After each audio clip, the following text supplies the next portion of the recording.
Hey, hello everybody. Let's check out here. Looks good.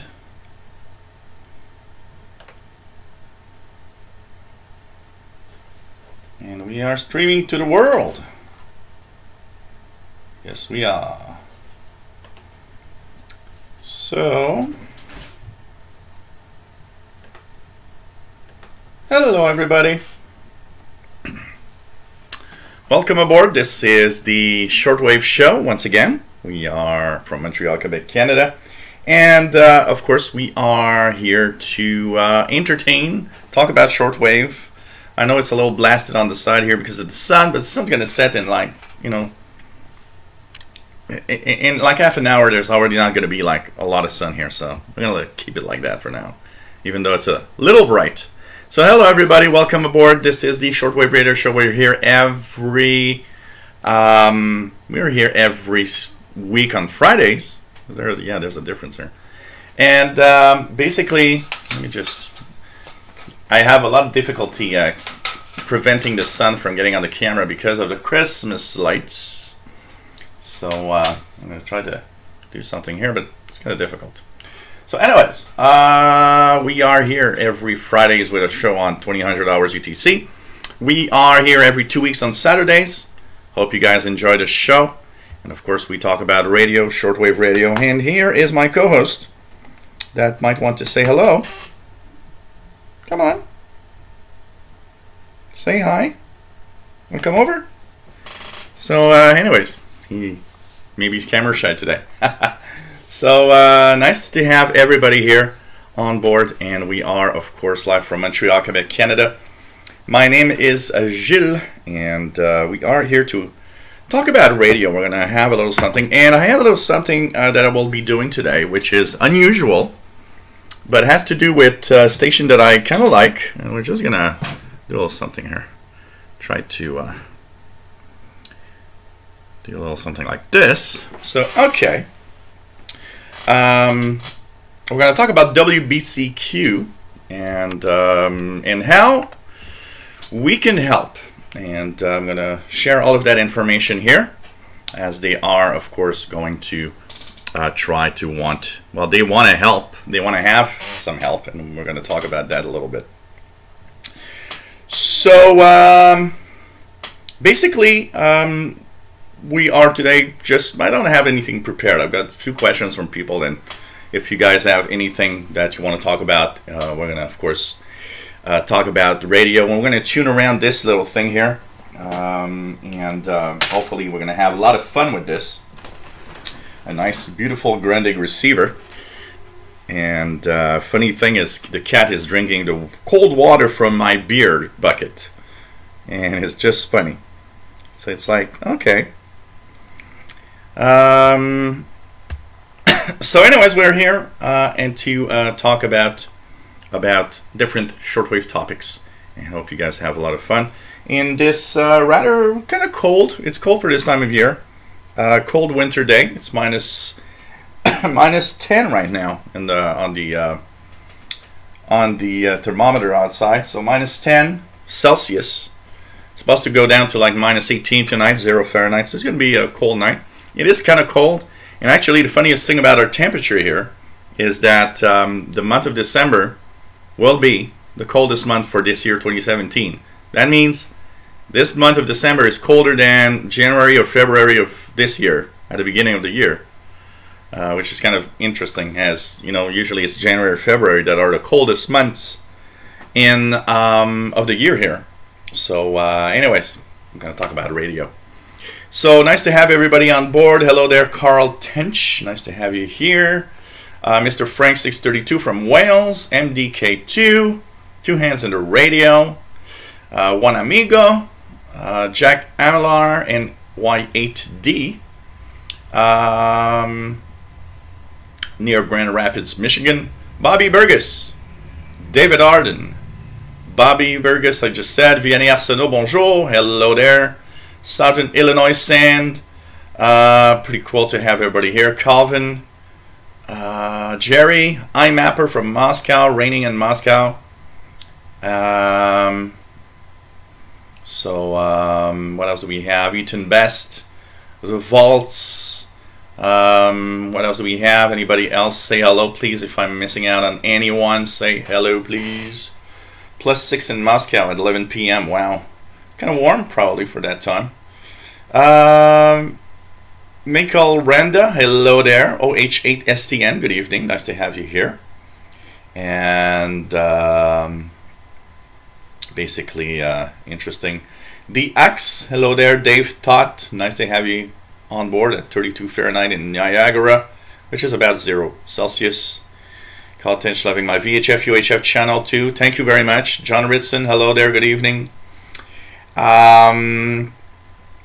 So we're going to talk a little bit about a situation happening in a few minutes with WBCQ, and we can help out. And I'm going to share a link that hopefully is going to share okay, but they have a link for a GoFundMe on WBCQ. What else? William Helms, hello there.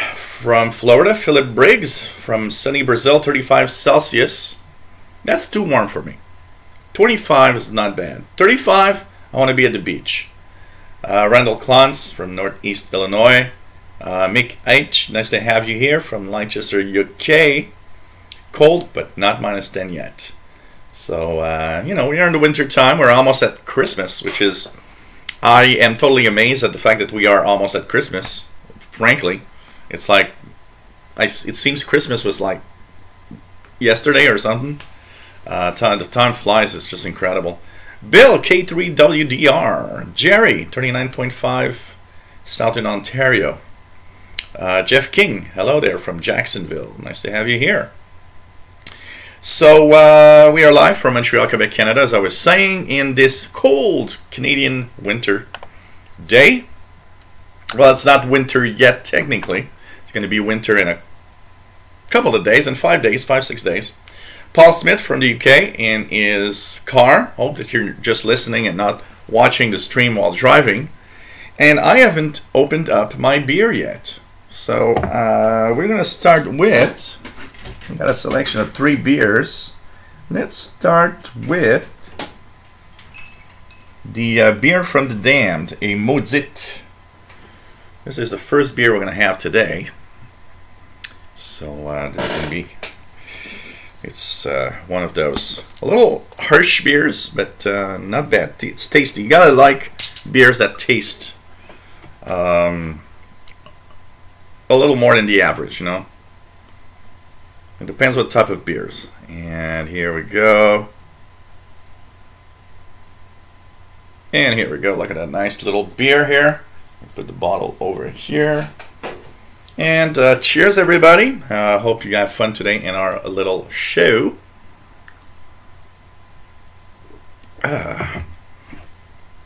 Jeff King saying 62 degrees in Jacksonville. So I did see something this week about kind of a little cool spell in Florida. Basically. So cheers, Paul Smith. Nice to have everybody here. So one of the first topics I want to talk about is the shows. Okay, so what's left in the shows? We have one show left for 2017, and that will be the Christmas show. So next Friday, okay, let's check out the calendar here. So Friday, the 22nd of December, this coming Friday, 2000 hours UTC. We will be live. Santa should be here, hopefully, and it will be our Christmas show. We'll take a little look at what's happened in 2017 in the radio field. We'll talk about 2018. We'll talk about all sorts of things. What I'd like also, if you guys join in for next Friday's Christmas show, I would like, if anyone feels like it, either to share it in the chat when we do our show Friday, or if you can send me an email with one of your best radio memories related to Christmas, the holiday season. What you know, I've got a few stories that I'm going to talk about Friday that I've been kind of remembering of fun moments, and I think it's going to be cool to do this. So Friday is going to be the last show of 2017, and then we'll be back Friday, January 5th. You know, so after Friday's show, we'll be back only in 2018, another year again. And of course, getting older by another year also, which is not as fun. And so this is just to let everybody know. So Friday is Christmas show. Hope you guys enjoy. Second topic is today I decided to do something a little different. So you guys know that I ask for donations every time I do a show. Well, today I'm not going to ask for donations for me. Today we're going to ask, and I'm going to ask for anybody that wants to give a little something to give it to WBCQ. Now I'll share a link. There's a GoFundMe thing going on at WBCQ. If I look at it here, they are at $1,717 right now. They need $20,000. WBCQ had its biggest transmitter, the 50 kilowatt transmitter. It burned down, and the building's okay, but the transmitter's trashed. They had no insurance for that, so they are out of their biggest transmitter. They found a transmitter, a used transmitter, 50 kilowatt, that they could use, but they need $20,000 to have it sent to WBCQ in Maine. So they're asking for people like us to help out. So I will help out today. After the show, I will be sending a donation in, and if you guys want to help, you know, I hope the link works. Here's the link to the GoFundMe thing. Let's hope that it says V. Okay, copy. Paste. I hate it. The chat is not working. Yeah, I hate it when it does that. I'm just gonna come back here. We're just gonna go back here. Open the chat again, because I hate it when it does that. Does that sometimes for some reason. So basically, okay, let's open it again in a new window. So, you know, I don't write often in the chat, so it doesn't happen very often that I need to do something. So here's the thing. Hopefully the link is okay. So let me just check if it works. Yeah, it does. Cool. So I will post this link again during the show. So this is a GoFundMe. And instead of sending me donations today, I think if you guys want to help out, why not help out WBCQ? They are at $1,717 for a $20,000 that they need. Sorry, guys. And I think it's a good cause. Now, I would not necessarily help any station, but the reason I want, I kind of feel that maybe we could help WBCQ is that it is one of the only stations that is really free speech. I mean, WWCR is a religious broadcaster mostly. You know, if it would be WWCR, I wouldn't really care about being on or off the air. WRMI would be another cause where I would probably want to help, but they seem to be in much better financial situation than WBCQ is. So anyways, if you guys want to do a little something tonight, why not check it out and hopefully have a little something. So instead of donating to me, of course you can still donate to me if you want, but if you wish to give out something today, well, why not think of WBCQ and hope that they can get that transmitter. Last night I looked at around 11 p.m. last night local time.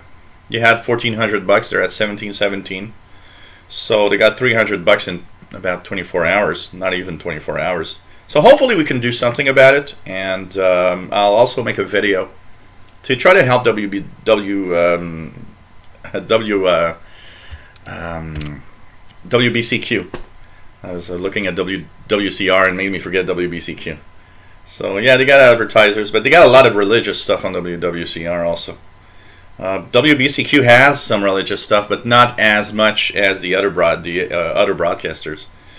And you know, I saw at the beginning of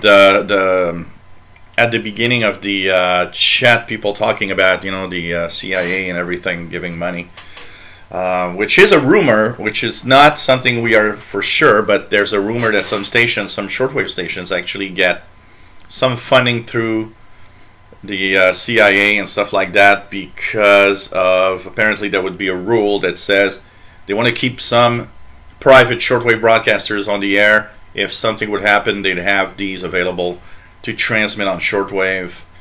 Up to what point that is true or not, I have no idea. Is it possible? Absolutely. You know, is it really the case? That somebody somewhere knows for sure, but I don't know. And of course, these stations won't let you know if that is happening or not. So anyways, possible. It's possible. And but WBCQ might be one of those that doesn't have any money, and especially they have a lot of free speech stuff that is very controversial. So you know, maybe the U.S. government wants to stay away from that type of programming, basically.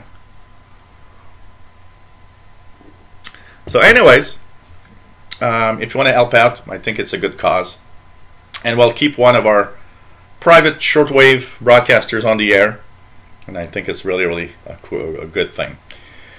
Jeff, KD5QDO, nice to have you here. 14 degrees in Gross, Texas. Tube to Holland, nice to have you here. Paul, PD1PME, it's been a while. What else do we have? Jerry says ZS Zulu Sierra 6 Tango Victor Bravo from South Africa is on 14262. So kind of interesting to have everybody here.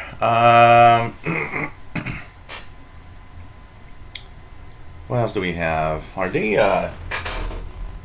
okay, they're taking the snow. We had about maybe an inch or two of snow this last night, so they're taking that out of the there's the little tractors on the sidewalk removing that. So yep, you can also buy airtime. Southern Illinois Sand, absolutely. That's also something I will talk about next week. My main project for 2018 is to get myself on the air through WBCQ or WRMI with what I will call the Voice of Canada. So that's a project that I've been kind of working on a little bit here, but I want to start with at least a 1 hour show, weekly show, and if we can get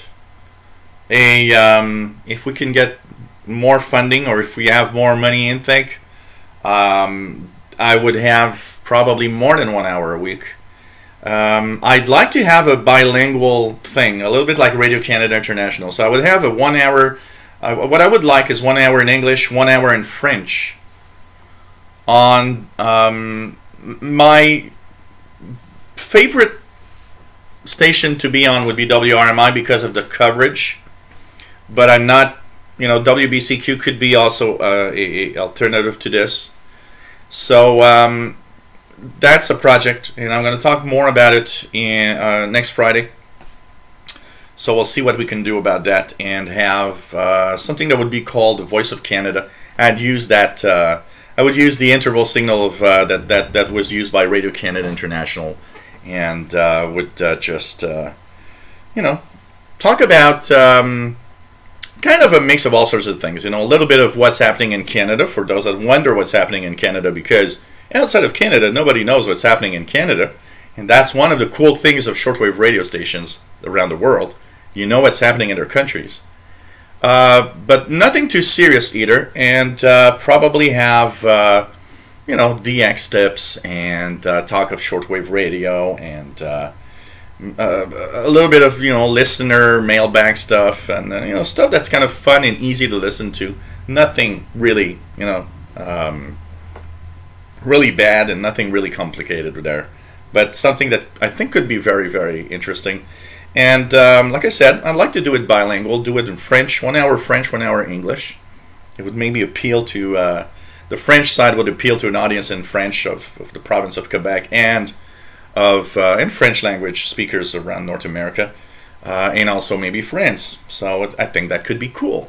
And of course an English broadcast, and they would, like, you know, be 1 hour each. So anyways, we're going to talk more about it on the Christmas show next Friday. VV, greetings from Ukraine. Nice to have you on board. Thank you very much, and hope that you have a good stream. Bobby Burgess says Christmas music on 6920 AM. So that's interesting. David Arden says a record 3 inches of snow in Atlanta. Wow. So anyways, we'll be checking that out for sure. What else do we have here? Douglas Perry, nice to have you here. Pretty cool. Philip Briggs says I changed temporary power supply on his Alinco DXR8 earlier this week. Vast improvement in receiving below 5 megahertz. Obviously the PC power supply previous in use was causing noise. Yeah, you gotta have really, really quiet power supplies on these devices. Daryl 1903, nice to have you on board. N5SHI 14250 in Houston, Texas. So cool. And I'm going to try to fire up in a few minutes the SDR so we can tune in on in single sideband also. What else do we have? Band Radio DX, hello there. Andy Tobin, nice to have you here. And we're going to work out something and hopefully be able to somehow fund the show of through one of these outlets. Jack Amelar, make sure to use a piano. Yep, absolutely, it is a piano, absolutely. So, but you know, might have a little twist in it, not to be a copycat, you know. 2 hands on a radio, you can be Brother Gel. Yeah, we're going to talk about the end times of shortwave. Instead of end times coming, it's end times of shortwave. From the Shortwave Overcomer Ministry. Son, what is happening in Canada? Yeah, Canadians are fourth in the NHL, which is kind of surprising considering how bad they were at the beginning of the season. Philip Briggs says, I would be interested to know when French is spoken in Canada outside of, obviously, Quebec. Outside of Quebec, you know, it's like pockets of French language here and there. There's I'd say probably the second province that has a little more French than usual than the other provinces. There's New Brunswick, Canada, but there are some French language pockets here and there scattered across Canada. But obviously, outside of Quebec, French is not that spoken. You know, it's obviously the majority of French Canadian speakers are in the province of Quebec. That's not, you know, no denying it for sure. You know. Jack Amelar says, do periodically stream CBC's national, otherwise our US media ignores Canada. Yeah, absolutely. Is there actual area coverage for French part? Well, there's the province of Quebec. And there are a surprising number of French language. I remember seeing statistics of the languages spoken in North America. And French is in there, not, you know, like number 45. It's like in the top 5 languages spoken in North America. And not just because of the province of Quebec, that obviously is very francophone, but there is, you know, a lot of stations actually had French. Look at Radio Romania. Their French language broadcast is towards Canada. Obviously, it is really towards Canada. And when Spain had their international broadcast, they would actually say You know, this is Radio Exterior de España to our French Canadian listeners. So obviously there are some, and you know, I would be, and I am one. Of course, I'm listening to my own program would be a little silly, but still, I'd listen because I'd just be curious to see the signal level. But obviously there are a lot of people that would actually listen. You know, I'm sure there are some of you out there, some of you that are here from Quebec, and some of you that speak French that actually would listen in, probably. It'd be an interesting experiment anyways, and it's for the, you know, form of it. We try to, you know, it's not necessarily working, but we try to have Canada as a bilingual country. And so why not have a bilingual show, you know, for the fun of it.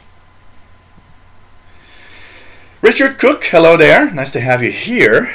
Senators are crap this year, they've taught, yeah. And I saw something about the Senators kind of maybe being sold and sent to another city.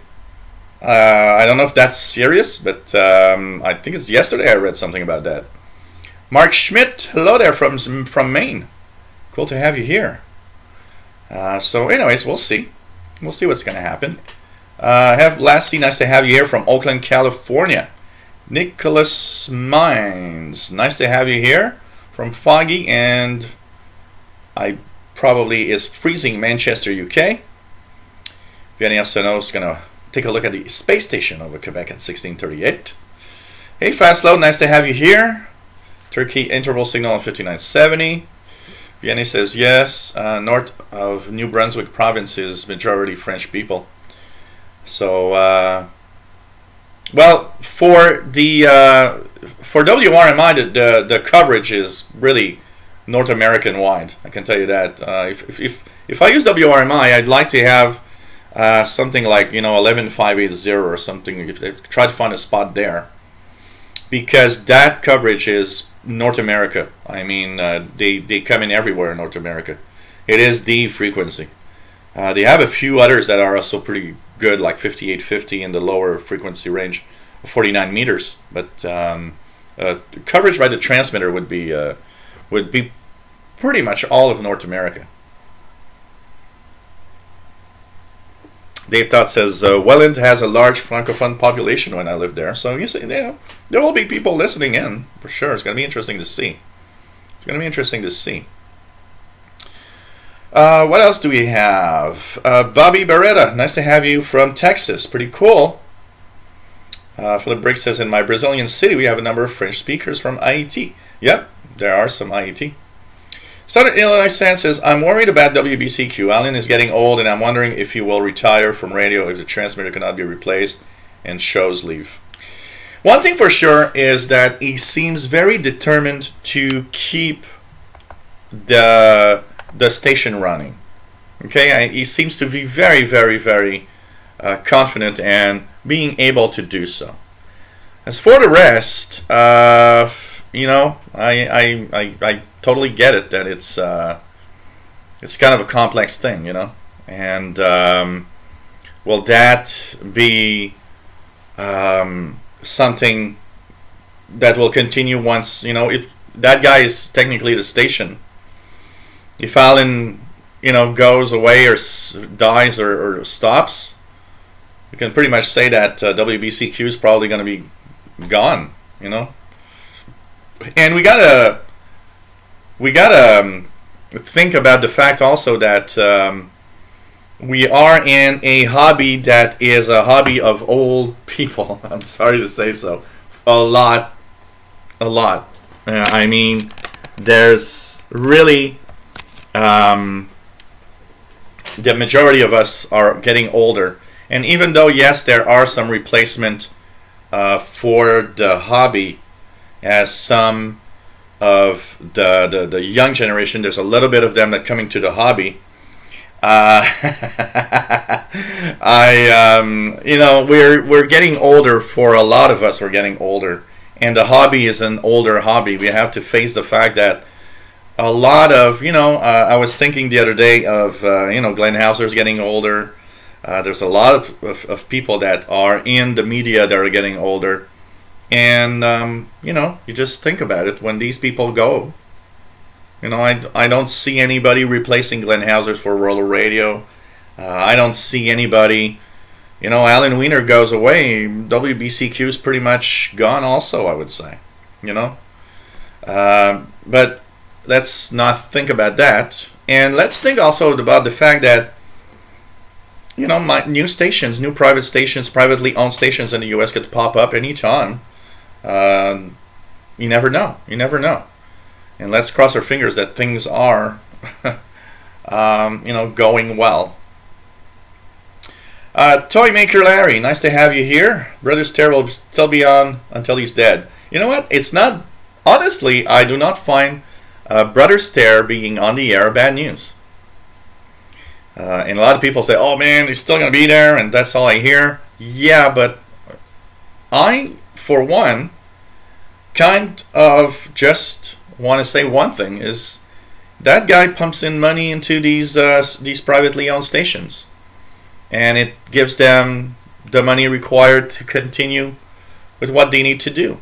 And so, you know, I don't listen to Brother Stair. I don't care for Brother Stair. I don't like the broadcast from Brother Stair, except when he starts ranting. It's always a little entertaining when he rants about somebody else. But, you know, in general, all I got to say is it pumps in money to privately owned shortwave stations. Keeps them on. So I rather see that and know that maybe it will be, you know, will keep these stations funded and healthy, you know. Jack02 Tuber, nice to have you here. Tube to Holland, yeah, cool. Hope that we're gonna have more of those. We're gonna try maybe once a month for the satellite show. And yes, in 2018 there are going to be some satellite shows for sure. So Nicholas Mine says, I'm a mile from Manchester Airport. Very bad here. Can only see just the bottom of the road. Aha. Steve Wynn. Nice to have you here. I beg your pardon. We're not old. We're young shortwave listeners.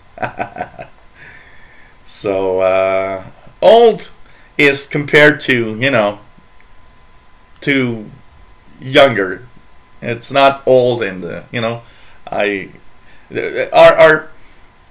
our way of thinking of what is old changes as time goes. Vanui Deoto, nice to have you here. 38. He wanted to say he's 38.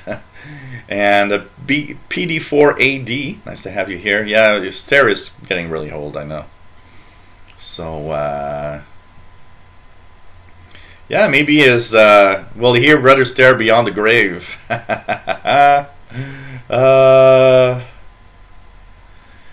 Madrid DXing says, I will vouch for you, Gilles, to be the voice of shortwave, have your own show, and even your own station.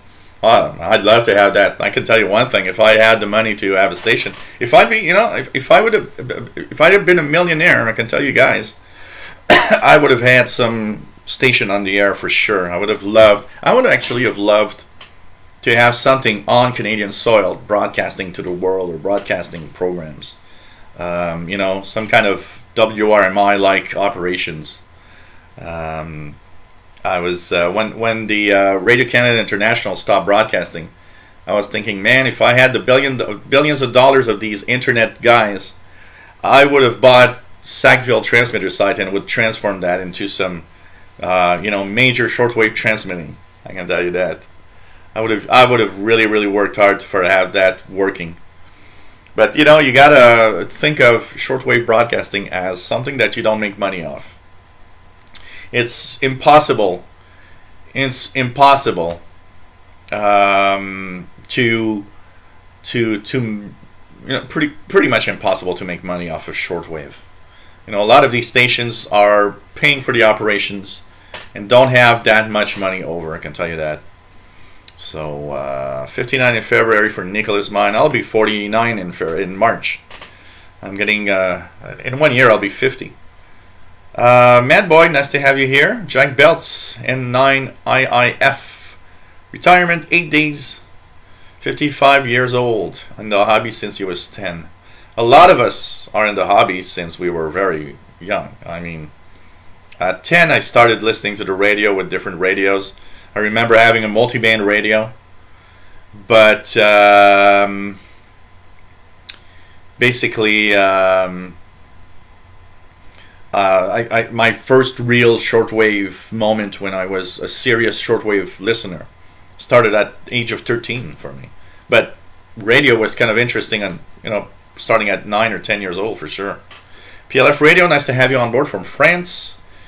Mad Boy's getting all hyped for Star Wars. I'm getting positive and negative reviews for this, I can tell you that. So Nicholas Mine says 40 meters was good today with strong signals from Italy, Russia, France. Wow, that's cool. That's cool. Jenny says, personally I'm old, but the radio passion is so young.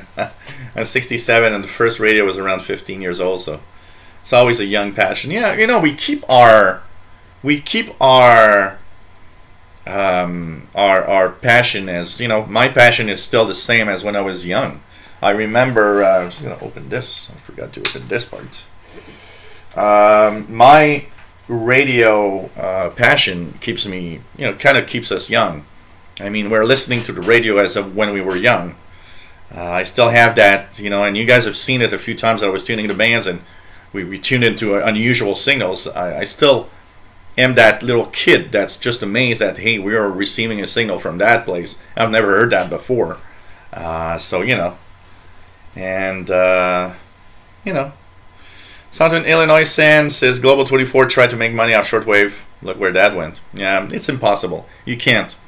You got to face the fact that if you want to operate shortwave, it's really not something you're going to make money off. It's something that you're going to spend money doing. And that's where I think we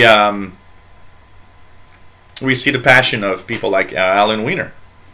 We see the passion of people like that because they aren't getting millionaire by operating WBCQ, but they are, helping out. They are doing something, and I think that's kind of cool. But let's try to keep that that shortwave station on the air. Once again, I have the link that I'll share a little later for those who want to help out in keeping WBCQ and hopefully have a 50 kilowatt. How does one become a pirate? Well, you just get yourself a transceiver and don't tell anybody and install yourself somewhere and start doing a show on a frequency that you're not allowed to, and you're a pirate. That's pretty much how it is. It's,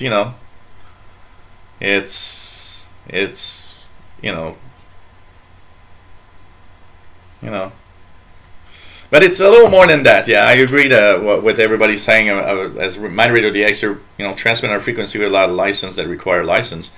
You're not necessarily a pirate when you do that. A pirate is more than that. A pirate for me is, you think that the mentality of pirates are very simple. You think that the shortwave and the general spectrum of radio isn't owned by anyone, and you have the right to transmit on.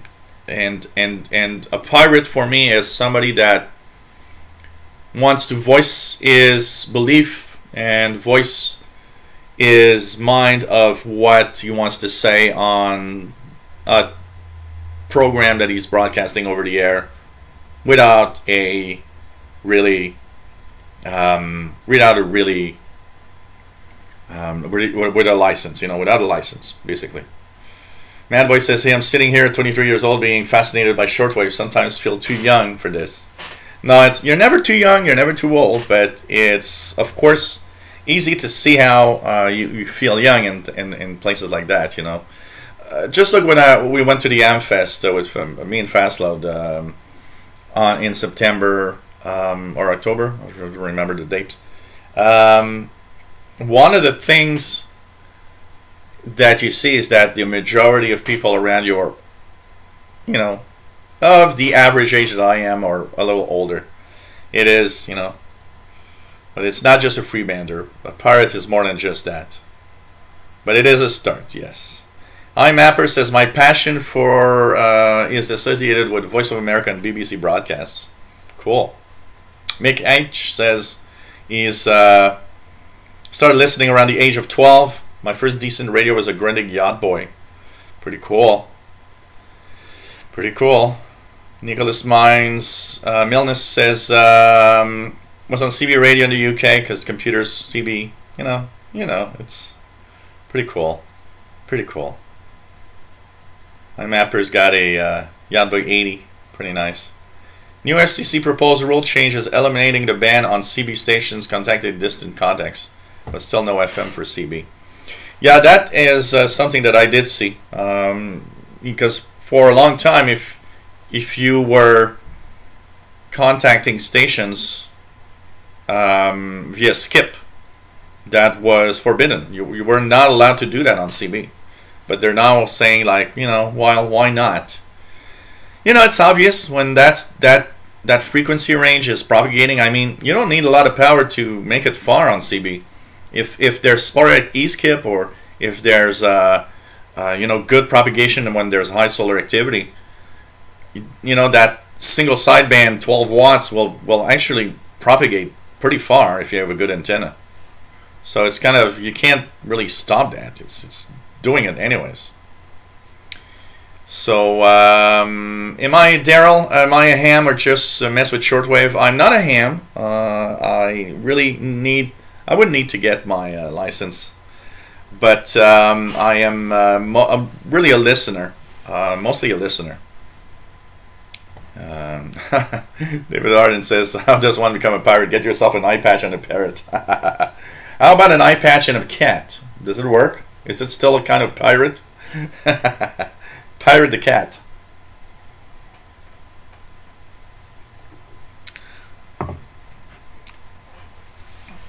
So what else do we have? MimDK2 says, I'm not against FCC regulation of the airwaves, but do feel that the restrictions against amateurs are restrictive, such as that you can't broadcast music at all. And I think that the fact that you have to have a lot of money to have a station to broadcast music is completely unfair. You know what? You are reaching a part of my mind here in Canada. If you want to have a station of any kind, you need to have several millions from the start, because it costs a fortune to just do the paperwork and ask for permission to Industry Canada to get on the airwaves. And I find that to be way too complicated.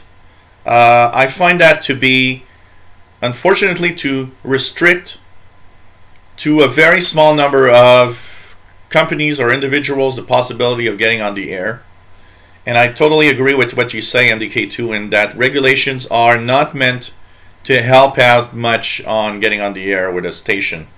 They're actually restricting and preventing a lot of people, and I'm sure there's a lot of decent people, broadcasters, that would have, or people that, or companies, even small companies, that would have loved to have some means of broadcasting. And basically, it's, you know,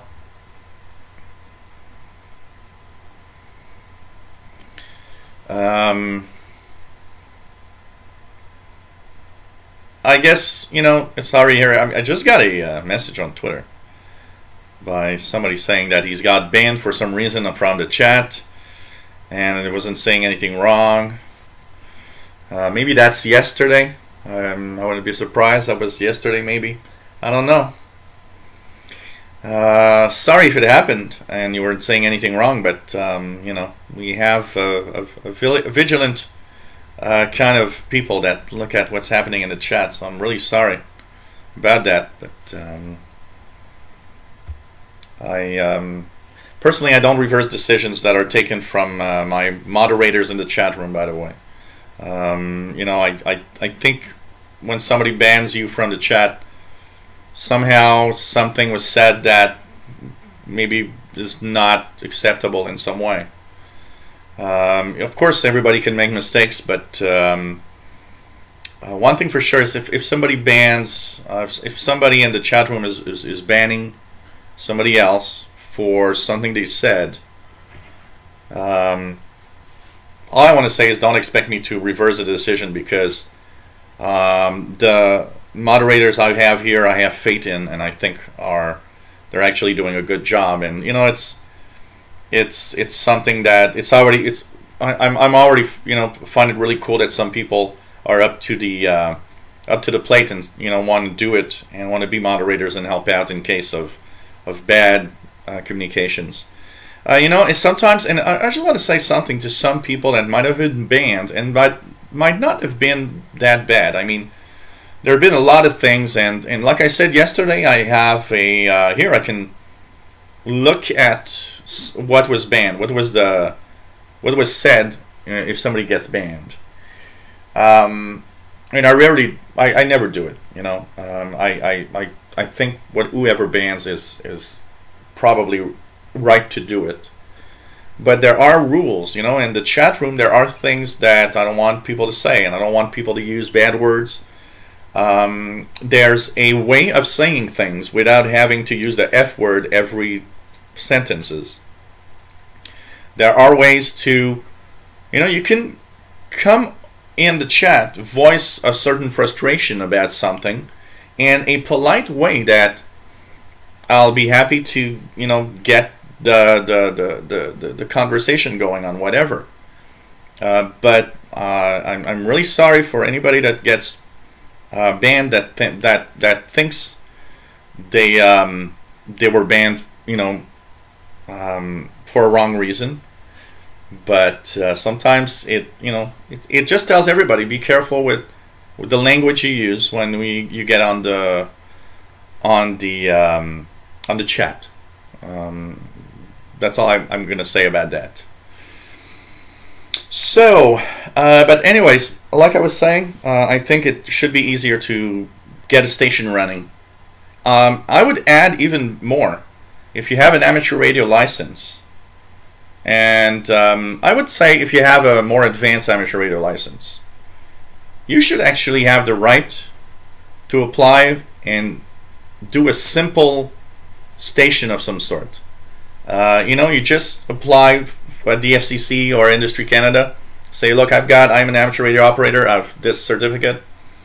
I would like to have a station on shortwave or whatever in my local area. And it should be easy, actually. I think amateur radio operators should be entitled to have an easy way to put a shortwave station on the air if they wish to do so. I think that would be a very nice thing. And that, you know what, that, especially on the shortwave side, I'd be surprised to see how many amateur radio operators across the US and Canada would actually like to entertain the notion of getting a station on the air on shortwave, broadcasting something they'd like to say, something they'd like to do. And I think that would, if you have an amateur license, you should have the possibility, of course, within rules, you know, to apply for, okay, I want to have a station on the air, I want to have a frequency, I want to broadcast on that frequency, make sure you don't interfere with anything else. And it should be actually easy to do so. I think that could be really, really nice. So, you know.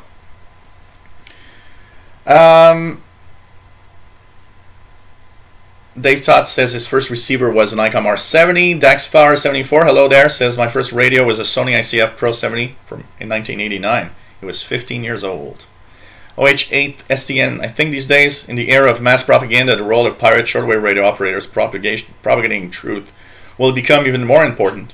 You know, it's one of the things that, you know, every time we talk about pirate radio, there's always a discussion on that. And I think that's one thing that we've got to understand, is that you might be against pirate radio, and God knows, when we talk about pirate radio, if I do a special on pirate radio, I get a certain number of amateur radio operators that say, hey, I'm legal, I'm a licensed operator, I don't want to have that pirate stuff. It's illegal and that's it. So there's that end of the spectrum. There's the other end of the spectrum that is, yeah, there should be pirate stations because they can maybe voice something about whatever is happening that we might want to know more about, that they can, you know, truth is a big word. Everybody has the truth, you know. You can have the truth of what you think is true, but is totally false.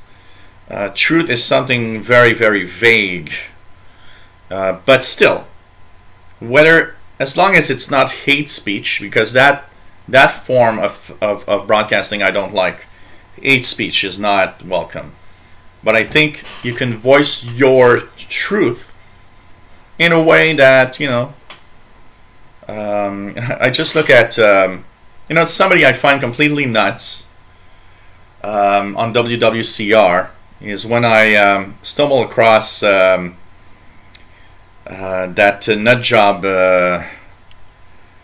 of, I mean, I forgot his name, but anyways, you guys know who he is, that talks about all these conspiracy theories and stuff that are, you start listening to this guy and it's like, yeah, man, this is completely nuts.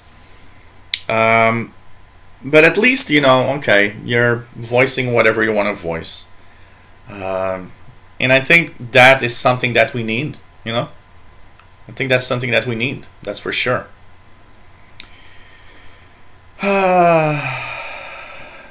What else do we have? What do we have? Okay, let's go down slowly. We're gonna start, but you know, we should have a way of getting.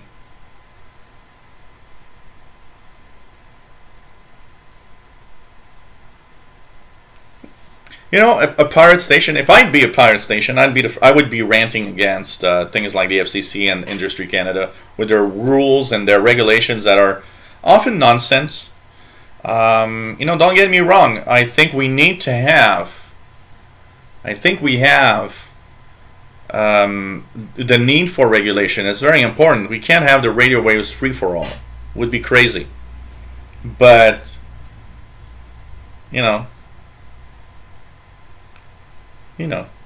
Danny, Shortwave Radio DX, nice to have you here. Okay. Jack Hamilar, license? I don't need no stinking license. Somebody understands that Shortwave station should be as easy as getting a hand license or GMRS license. No more hobbyists on the transmitter side. Need more hobbyists on the transmitter side. I agree with you on that. That we do need an easier way to get stations, for sure. Oh yeah, absolutely, Voss. I understand that renting airtime, actually renting airtime over transmitters is much cheaper than owning your own transmitters and in broadcasting. That's for sure. So, you know.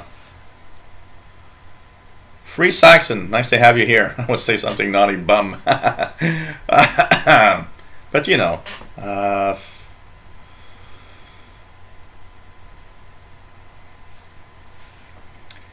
David Arden says he hates the F and the S words. You know, I don't. You know, I have to be. If I use the F words because I'm really mad. I don't. I rarely use that. Actually, I always find that that's kind of not appropriation. So, yeah, Bobby, that was I was thinking. Probably that person from yesterday. There's a good chance. But hey, like I said, I'm not here to change any decisions. I trust I totally trust every moderator I've got in the chat room, and that's it. Mr. Colcannon, Merry Christmas. Nice to have you on board. 73s. Jean CA says hello there. I'm not pro-cussing, but a little bit here and a little bit there is okay, I think. Yeah, a little bit. Van Duyn de Auto, so I'm going to watch out having to use English rather than Dutch. Yeah.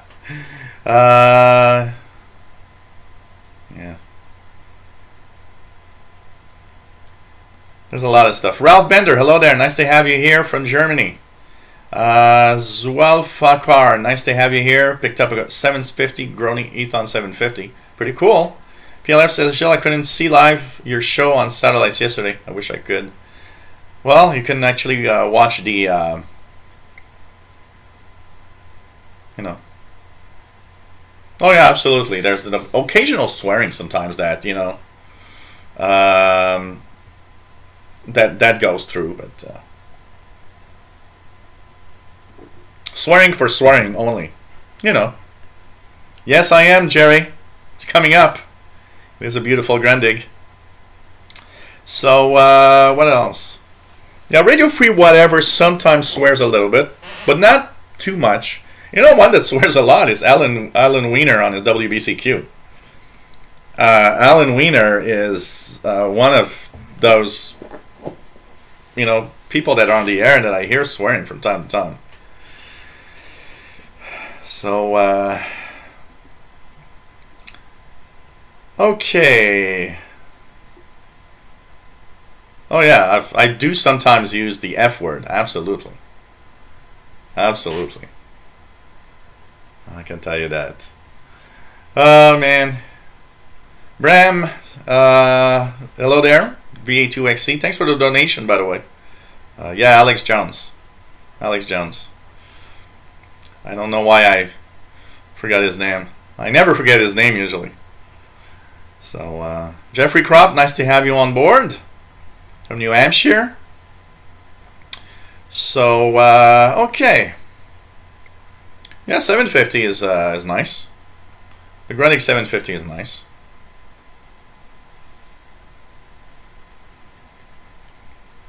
Yeah, but there's standard and standard. You know, Fastload says lowering standard will revert to bands like CB was in the 90s. But you know, it's already just the fact that you need a license. You already need to be much more than just a radio fan and use CB. So it already removes a lot of idiots just getting a license. Never heard the Long Wave Pirate, Jerry. Never, never, never. Can tell you that. Dan 101, nice to have you here. And he says that is first experience with shortwave in 1959. Friend at a Zenith Transoceanic watching its glow dial lamp. Yeah, absolutely. You know what? South in Illinois Fastlow sent me a link. There was one that was we probably think it was relisted a second time because we saw it again and probably was the same one. So this thing is probably there's not a lot of them on eBay, or either there's a lot of those and people just hold on to it, or there weren't that many. You got to think about it. That radio was $150 in 1969, sorry. So it's, you know, $1,000 in 2017 dollars. It's $1,000. It's a lot of money for sure. A lot of money for sure. So F word, F frequency. Yes, the F word, frequency. Oh man. So, how much do you need to make a homemade loop antenna? Actually, if you follow the design of that, there's an amateur radio operator that has a magnetic loop you can make at home. I've estimated the cost of making it yourself at about $30–40 max, and it's supposed to.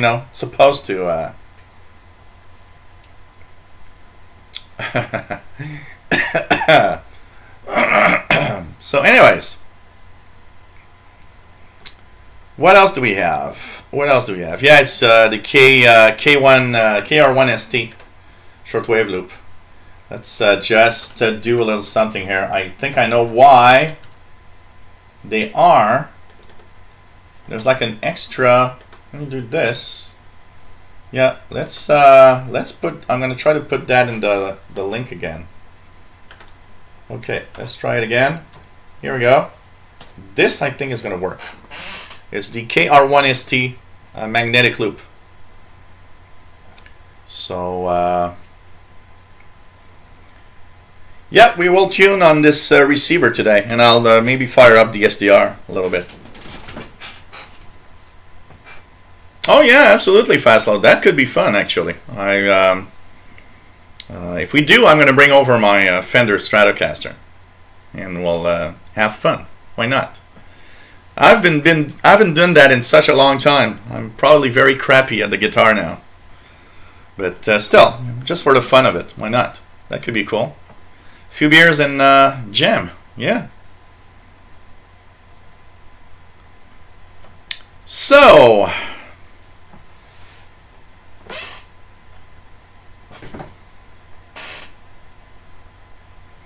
yeah, it's still 404. You know what? Look at that, guys. Let me just click on it. 404. It adds weird characters to the link. So when you guys click the link, go to your address bar at the top and remove everything that is after HTM. So you'll see that there's kind of weird characters after the HTM. Just remove the weird characters after HTM and then press enter. You're going to see you're going to get to the page. It seems that the chat is actually adding characters when you're posting the link. It's so bizarre that it does that.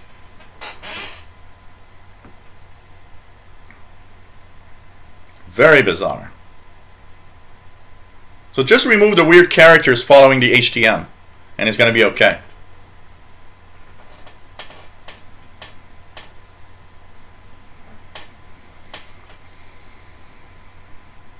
So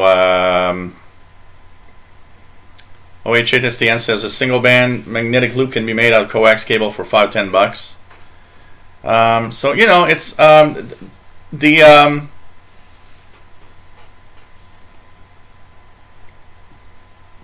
copy a text, but then when paste, yeah, sometimes it's the copy and pasting. It's very, very bizarre. So simply go to the address. When you click the link, if it says 404, go on the address bar, remove all the weird characters, and just keep all the address until the HTM part. Then you'll be able to see it. It really, really is bizarre that it adds these weird characters. Even, you see, Danny, even your link of just the basic is actually not working because it adds those weird characters at the end. It's some kind of glitch in the chat room. So bizarre. So, hello there, and we're already an hour into the show, and I'm just blabbing my way out of the show right now. So let's just, we're going to do a little something here. I'm going to just shut this down here. We're going to hook up, it's not the proper way to do it, but we're going to hook up the antenna. We're going to hook up the antenna. Here we go. Just using a alligator clip. I know it's not the best way, but it works well. That's what I've been doing the past few days. And I'm just going to ground this part here, so it's plugged in on my sloper outside.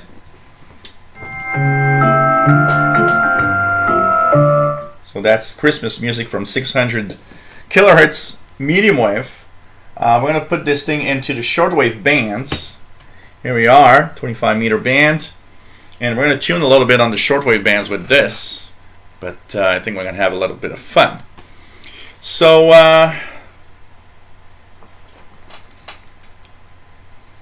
so it's very, very bizarre. So anyways, this is a Grundig satellite transistor 6001, aka the Grundig satellite 210. It's a radio made in 1969. It's beautiful. It is incredibly cool receiver. All I gotta say. It is a long wave, medium wave, short wave, general coverage receiver up to 30 megahertz. It has a host of tuning functionalities that are amazing. The mechanical design of this is amazing. And I can tell you that it's just crazy. It's just crazy. So,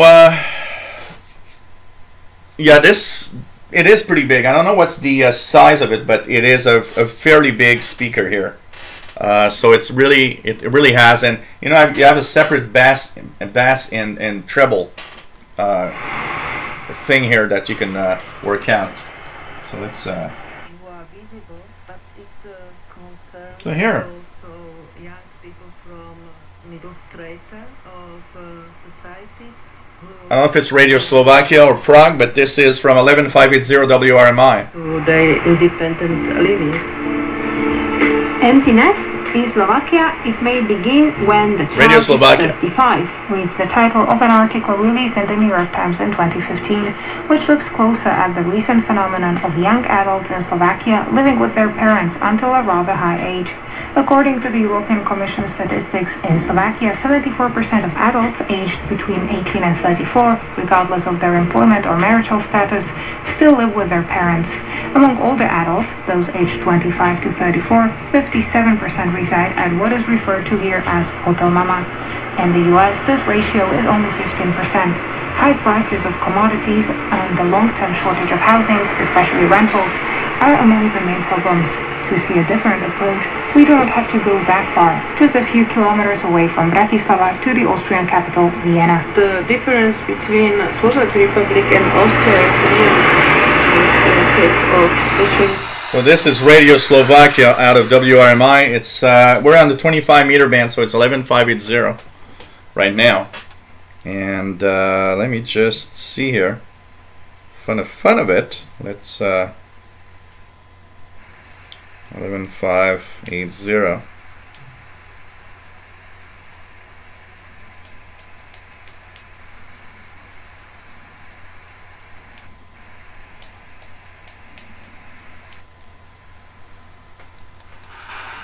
So just like that, if I clip, this is on my Grundig G5.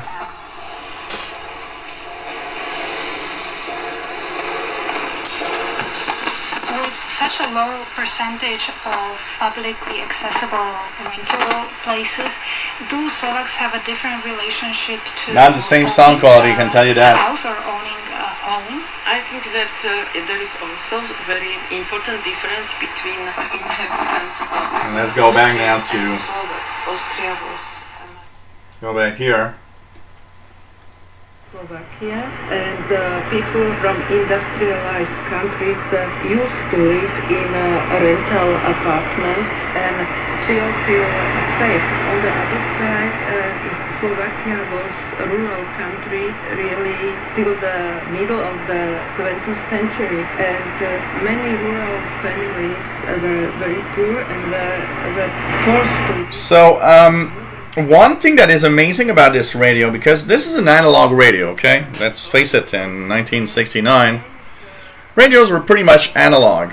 And this radio is the most stable analog receiver I've ever seen. I mean, most older receivers, when you tune around and stop on a station, you usually have to readjust the frequency from time to time. I mean, this thing, you leave it there and in an hour it's still going to be there. Even worse is that that is truly amazing. It's on Slovakia. If I shut it off, you know, a lot of these receivers, when you shut them off, when you turn them back on, because they're not analog, they're kind of drifted away a little bit. This one, you turn it back on and you're still on the station. Government, then they did not have time to study them. Among the most criticized was a proposal to introduce voluntary overtime hours for doctors, during which they could charge patients a consultation fee. So this is amazing. I mean, this thing is amazing for the time. Truly amazing. Bill K3WDR says his CB license was $6.67. And CB was like 2 meters, 70 centimeters today. A good morning drive round table, wide area repeater network on Broadcastify. You know, Cricket Ninja 5, nice to have you here. Says can receive it here in Texas. So Bram's 31 years old. Pretty cool. What else do we have? What else do we have? So it's really amazing.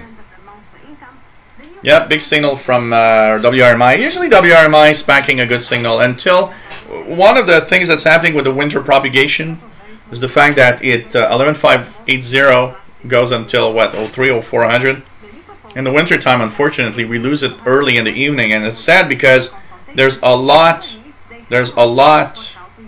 of broadcasts in English from different relays, which is fun to listen to. It's one of my favorite frequencies. Hello there, Mr. Radio Hobbyist. Hope that you're okay from your birthday party yesterday. So, but the speaker is amazing. It's a big speaker, and the sound is amazing, and the bass and treble control. I mean, you can listen to music on this thing, and really a beautiful sound for the music. So this is Radio Slovakia via WRMI on 11580 kilohertz. So yeah, Southern Illinois said, when you think about it, Germans were always about over-engineering things. This is what made BMW cars so good, Grundig so good. This thing is of a complexity that is crazy. I mean, if you open this up to fix it, you better be good, because you gotta take apart stuff in here. I was looking at the service manual that I found online, and it's like, I would not dare open this and start taking it apart. I'm not touching this at all. It's very complex in there. Very complex in there. So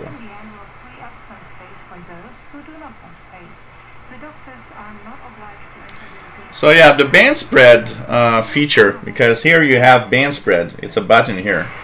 So what it does, and it's very interesting.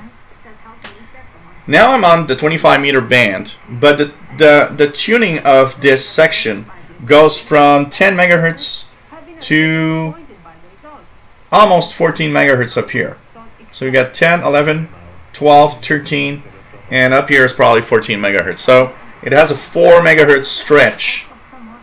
So of course, tuning precisely is a little difficult on such a stretch, 4 megahertz within that length. So what you can do is go to the band spread right here. Now it says band spread. What that changes is that now the full scale here is only the 25 meter band, which starts at 11500 in the bottom and goes to 12 megahertz at the top. It has 500 kilohertz. That makes the tuning more precise. So you just tune around and try to find your station. So I don't know where I am exactly. Where it's going down to 11. It's 11600. So I'm missing out. That's probably one of the biggest problems of band spread. It's actually 400 kilohertz. Is that unfortunately it makes the band, even though it's much easier to tune because it becomes very precise, you can almost know what frequency you're listening to with the band spread because of the precision of the dial. The biggest problem is that in our modern times, you know, in 1969, the shortwave bands had a very specific length, and you could listen in on, you know, 11600 all the way to 12 megahertz. Pretty much everybody was in there. As time went by, the different bands were actually expanded a little bit on each side. So the only bad thing about the band spread in 2007, you miss out on some of the stations that are outside. For example, here it stops at 12 megahertz, meaning I would not be able to listen to the BBC 12095. I'd have to remove the band spread. Like here, I can't tune WRMI because it stops at 11600. WRMI is on 11580, just below. So band spread in this case I can't use. I have to remove the band spread and go back to where I was to listen to it. So which is right here. So there's a bad side of using the band spread, but the good side is, man, it gives such a high precision for a portable analog. You can almost give the right frequency. You know, when you tune, when I would go back and listen to with the DX100 here, that was very approximate. Oh, I'm somewhere between 9.5 and 10 megahertz, but you know, maybe 9.7 or something. This one you can have more precision than that. This one, by using the band spread, you can actually almost say, oh, I must be on 11.825 or 820. It gives you that level of precision. And especially when it's, because right now it's a little off. I'd say the radio dials are approximately maybe at 20 kilohertz, 20-25 kilohertz off from what I see here and the numbers that are on the dial, which is totally normal considering this radio is 48 years old. It has drifted over time, and even then, you know, I would have liked to see, was it really precise? Maybe it was, because this is an amazing radio and it's very high quality, so it might have been very precise in 1969. But after so many years, it has drifted slightly. There would need to be some adjustments, a little bit of adjustments to make the dial very precise to the frequency that you see here. But the band spread is cool for that because it gives you the level of precision, and it gives you the band for the international broadcast band. So it says 25 meters. When you're in the band spread, you're at 25 meters, which is 11.6 to 12 megahertz. You remove the band spread, you now tune from 10 to 14 megahertz, much wider. So the general coverage, the 30 megahertz spectrum that you can tune, is when you remove the band spread, because now you tune all the spectrum everywhere. And thank God they've done that, because if the bands were very precise, like the band spread, and no possibility to tune out, for example, I would not be able to listen to this station because it is below the bottom of this band in the radio. When radios became digital, pretty much in the 70s, early 70s, when are the first receivers with digital tuning? I would say early 70s, maybe some of the first one, something like that. What else do we have? Manel Forcada, what was my first receiver? Well, I had a few receivers. Technically, my first receiver is a Ernie in the Bathtub AM radio that my sister gave me when I was about 7 years old or something, which I remember. But basically, the cool thing about that is I had several multiband radios. There were a lot of multiband radios that were that my dad had that I don't even remember the brand. They were kind of weird branded radios from the time. But the first official shortwave receiver I can tell you that is a shortwave radio was my DX100 right here. This is the first radio I had, and I got that in 1982 when I was 13 years old. Peter Sorensen, you got to refresh. If everybody has problems with the video, just refresh. Sometimes you need to refresh your browser. What else do we have? What else do we have?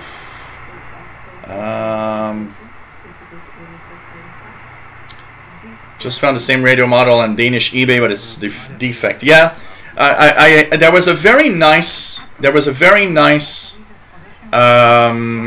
article on a website on this receiver. The guy had one from a friend, and he was saying how it actually didn't work right, and he actually found another one, and that one works fine.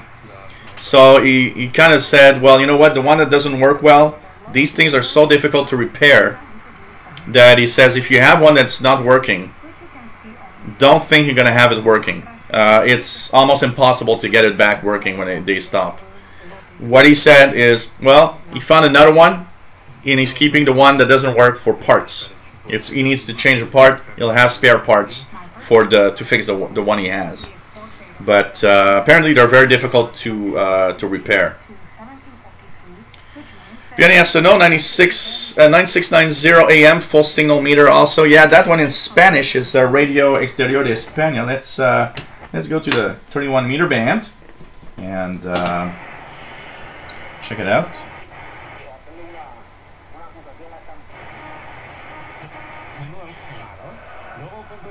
So this is Sports from Spain. So this one I will use the band spread because it's within the 31 meter band. So let's find it in the band spread. So 9.6.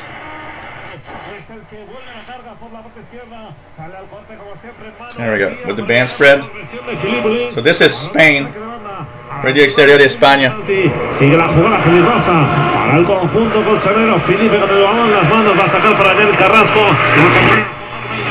Tres contrarios, toca para Felipe y ahora el saque de banda es un poquito más alejado. Sigue el ataque del Atlético de Madrid. With some sports broadcast. So this is Spain in Spanish, 9690 kilohertz. Well, if it's not very, if it's not expensive, Mad Boy, it is a very beautiful radio. I can tell you that. Jerome Stu, nice to have you here. So it's pretty cool. It is amazing. Ralph Bender says, masterpiece of German engineering. Totally. This thing is totally amazing. And like I was saying yesterday, when you change, there's a little string that pulls a clutch. And you actually change the tuning dial, so it's mechanical. It actually changes the tuning dial from which one you're tuning in. It's crazy. This thing is crazy. Fastload, you were wondering about this button here, the fine tuning. This works on SW1 only, and I'll explain why. In the shortwave bands, when you do the band spread, it gives you so much precision that it's cool. You can tune in here. But on shortwave 1, they've actually compressed 1.8 megahertz up to 5 megahertz into this little band here. So it of course makes it more difficult to tune in the signals precisely within that range of SW1. So to make it easier, that's where they added the fine tuning here. It is called SW1 spread, because if you tune in, you can precisely tune a little more with this button now. It works only for shortwave 1, and that's because it is very compacted. This shortwave 1 band lacks the precision of the rest of the shortwave spectrum. So it's pretty amazing.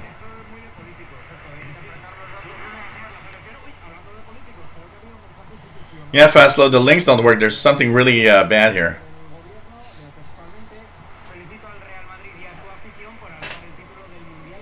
Well, it's you know what? It's beautiful in the way that it's done for an analog radio. I do agree that the precision and the beautiful, the displays of, I was very happy when I got a digital readout. A digital readout is, of course, extremely cool to just, it almost, I remember when I went from the DX100 to the DX302, which had a digital display, you suddenly find yourself as if it's not as exciting. For a moment there, I thought it was, wow, it's not as exciting. Because when I had this, oh, there's something on 15450. I would go to 15 megahertz and slowly tune in every signal until I hear what might be what I had. And maybe you couldn't hear it and I didn't know. But then I had the DX302 and it was like, okay, 15450, oh, it's not there. You get this lazy tuning, I call it, because now you don't search anymore. You just, it's like here. Oh, there's something on 7240. You just punch in 7240. Oh, I hear it or I don't. And there's no more searching like there. But of course, the convenience is there. It's so cool to be able to have that precision, honestly. That's for sure. But for an analog, it is amazing. So hey, Nick Casarino from CountyCom, nice to have you on board. By the way, it was funny, Nick, because I have my CountyCom GP5 that I've been using. I use a lot, by the way, and I was comparing the reception of medium wave AM and shortwave between these two when listening to the signals. This thing is pretty good, by the way, and I'm amazed at how well the big clunky 48-year-old radio actually receives the station. It's really, really amazing. So it's really, really cool. So nice to have you on board, Nick. N6VOA. So what else do we have? Yvonne, nice to have you on board. Yvonne. What else do we have? Generals, to tell why was frequency was doubles in long wave and rest collapsed because rest even knows about it. Can you rephrase that in a way that I can understand? I don't understand your question, Jerome's. It is very clever engineering for back in the time for the band spread, because I mean the precision that it gives you here is amazing. If this thing would be tuned correctly, I would be able, because the needle is next to 9.7. It's a little above right now. If that would be very precise, and I would be a little below 9.7, I would be able to tell you, without looking at any frequency list, it's probably somewhere in 9680, 9690. I would be as precise as that in understanding what frequency this station is. And it is remarkable. I mean, getting a 10 kilohertz, 15 kilohertz precision off of an analog dial, I mean, it's remarkable. It's really remarkable. I've never seen an analog radio you can, as precisely as that, know the frequency you're tuned to. Usually you have a very big chunk of, I'm somewhere here. You know, you usually are within 100 kilohertz of wherever you are, maybe 50 kilohertz on some of the best analogs. But as precise as this one, that's a different story. This one's amazing. So how far does Grundig go? 50s, 60s? I don't know. Grundig. Manufacturer. I'll check on established in 1945 by Max Grundig in Nuremberg. Since 2007, the Grundig brand has become part of Turkey's Arçelik AS, the third largest company in the white goods industry in Europe and part of the stock exchange. It's a global conglomerate that has more than 80,000 employees. So established in 1945 by Max Grundig in Nuremberg. And yes, I knew that they had been sold. Pretty amazing. And Radio DXer says, reference video shutter. I'm now using Google Chrome and it very rarely happens compared to other browsers. Kind of, you know, funny that Google Chrome works better and it's a Google product of YouTube. Just saying. This radio has amazing audio. And I mean, this thing is not boosted to the max for bass and because it's too much. If I put the bass at maximum, I mean this thing is a boombox, and there's probably a slight problem on the speaker grill, because if you put too much bass and volume, it easily distorts. So I don't put too much bass because I want to try to keep the speaker working in correct order for as long as it will, and by not putting too much bass, it's gonna probably help the speaker last longer for this thing. How does the audio on the Grundig compare to the ICOM with DSP? It doesn't compare. The audio here is much better. On the audio department, this thing has a better audio than this ICOM. There's no question there. No question there.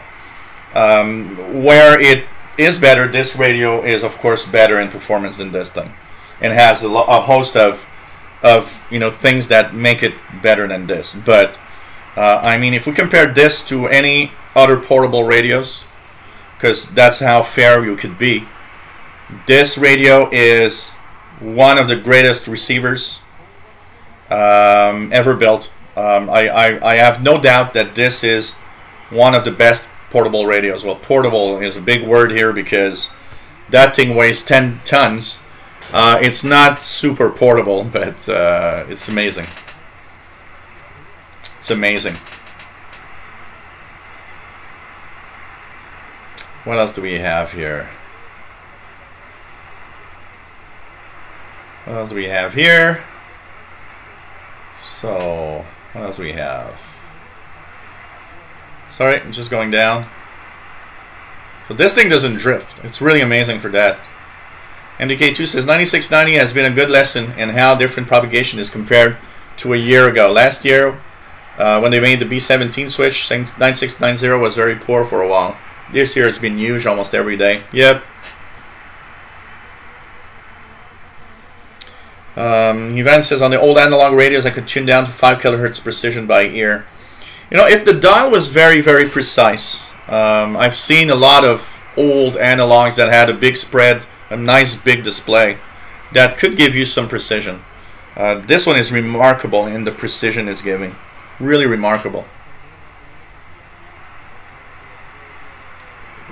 Yeah, that's true. You know, Crooked Ninja says the thing he doesn't like about modern radios is the microelectronics. It's difficult to mod, absolutely. It's very difficult. But, you know, they have so many advantages, I can tell you that.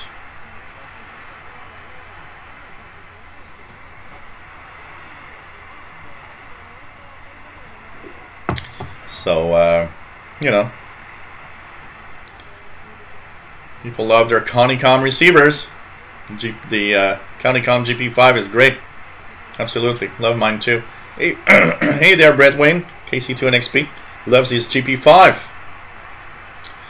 Dave Todd says, never thought it would happen, but I will never go back to analog or digital after using an SDR, where you can view a chunk of bandwidth on and click on frequencies. You know, I think the SDRs have that addicting touch to it. You know, I'll be very honest, since I have the ephedry on shortwave, if I have the choice, the easy choice of listening in on the radio, the ephedry will be my #1 choice because it is so good in performance, and so many times I would have missed out on a signal if it wasn't for the fact that I'd see it in the display, in the waterfall. I'd see, oh, look at that, there's a new signal here. And I would click on it and say, hey, look at that. I never would have heard that transmission with my ICOM because I would never know that it was there. And unless I was tuning by accident, I would never have heard it. So on that side, the SDRs are truly amazing for tuning around and finding signals. That said, even though I love my ephedry and I love the SDR, it will not replace for me the tuning with a radio that is completely encased and controlled within the box. It will not make me not buy a shortwave radio in the future of, you know, a tabletop shortwave radio, say. It will not prevent me from buying such a radio. But it is, the tuning, possibilities are great. And I mean, there's also all the flexibility, all the controls that you don't have with a radio in general. So it's pretty amazing. Pretty amazing. Yvonne's hearing a European Pirate on 6245. So with the beverage antenna. So yeah, it looks, you know, it has a little bit of scratches and everything, but it looks quite well maintained for the time, for sure. The only thing I find weird is when you shut it down, the display light stays on, which I don't know if it's normal or not. Faso that told me, look, it does that, so I don't know if it's normal or not, and I don't know. I have no idea if it's normal or not that the display dial is there, totally on all the time. And by the way, this thing is supposed, when you bought this radio back in '69, you did not have the power supply with it. That thing, at its basics, was a battery operated receiver. And there's a little red button here to turn on the display light when you want to display it. It even has a little dent where when you turn it, you can actually have it stay on all the time. But this is weird, you know. I mean, why does it stay on? I kind of don't understand that. And you know, I found the instruction manual, which is the original instruction manual. I have to say, if there's one thing that's not very, very pleasant, if in that time, is that the manual is not very good at explaining much. It explains the very basic features of the radio, and that's it. So,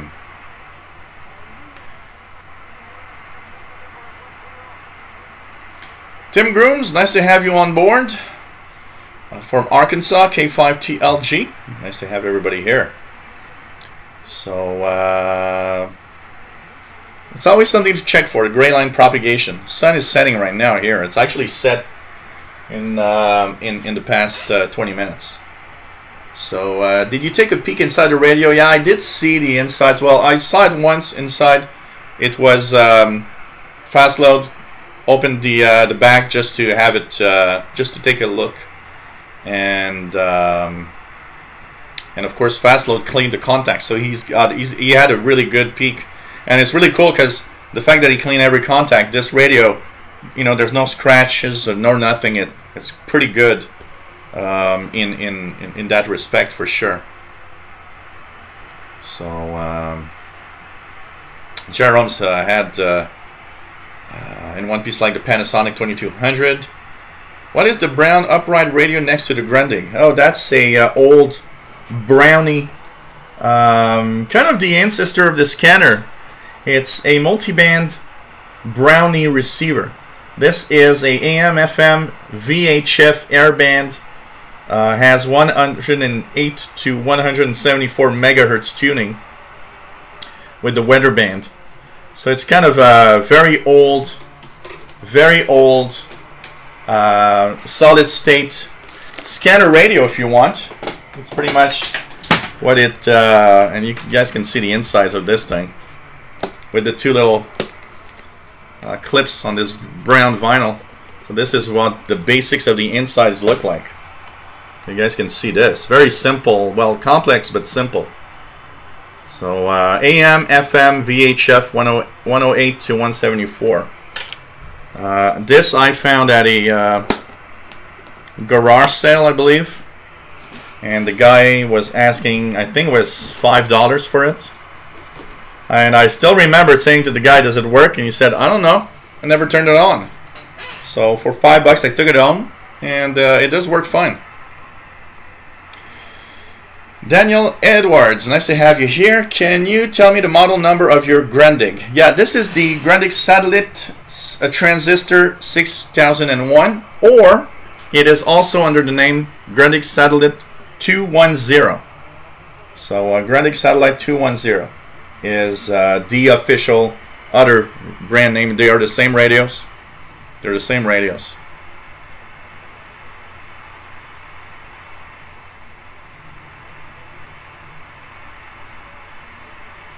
What else do we have? What else do we have? Yeah, well, I don't find any separate switch except the on-off switch here. So I don't see any separate switch for the light. Nowhere. Kind of weird. It's kind of very weird. And you know, the only switch there was to maintain it was here. And this for the battery operation. I don't know where this thing... Oh, by the way, I did put earphones on this thing, and it has great sound on the earphones also. Vienna Arsenault says 93.95.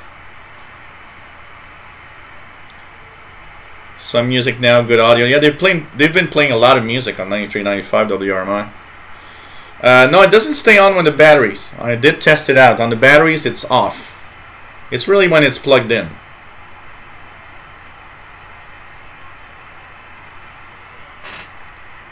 I think the best world receivers come from Japan, Sony, the ICF series. They are pretty good, absolutely.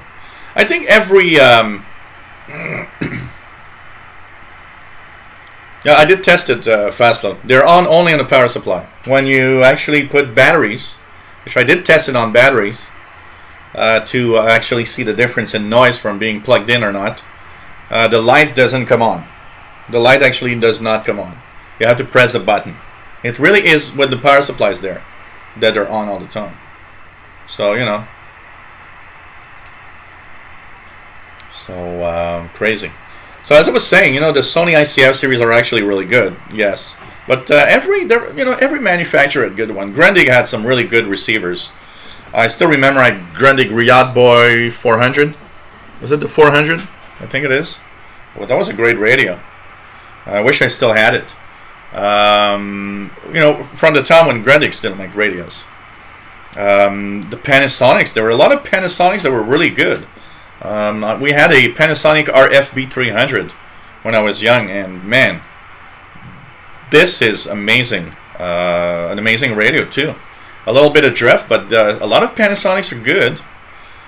Even Radio Shack, which was made often by others, but even Radio Shack had some good shortwave radios in the time.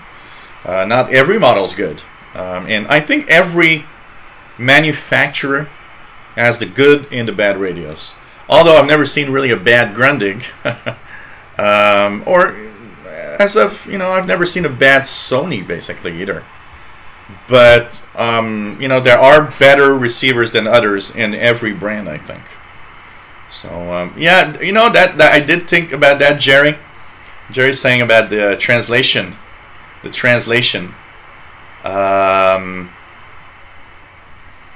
of the manual, and it did cross my mind that they probably didn't have anybody to translate it in English correctly.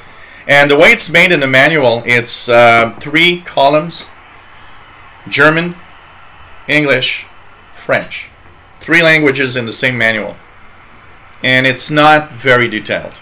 Actually, for such a complex radio, it lacks the details needed to really operate it well.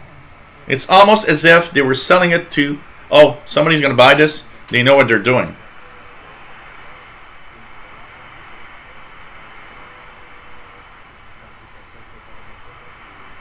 Oh, maybe. Yeah, that's true, because there's a switch here on the power supply. The power supply cord is here. So if I switch it off,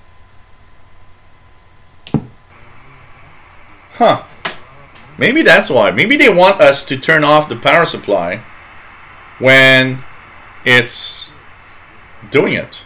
I don't know. So got no problem here. Everything is green here, so I'm not supposed to lag. There's really nothing here. Everything is green. So that's interesting. So no lagging there. So maybe it's the internet connection. Yvonne says in the 80, Grundig stopped having anything to do with radios. They just licensed their name. Yeah, it's like when they were sold. You know, today a Grundig is not a Grundig. You can't. It has nothing to do anymore with that. I got the Grundig S450 DLX here. Has nothing to do with Grundig. It's just the name. The name was on the box, and that's it. They're trying to sell radios using that old brand name of Grundig. No radios today is made by Grundig. It doesn't exist anymore. It's just a name. It's just a name.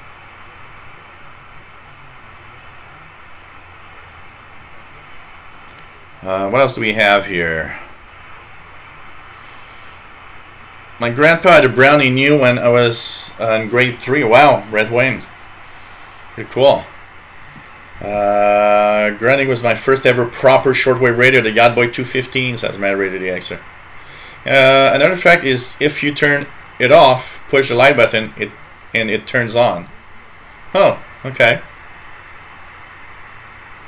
Really? You mean the radio? Oh yeah. There's no reception, but we heard the pop of it did kind of turn on. Huh.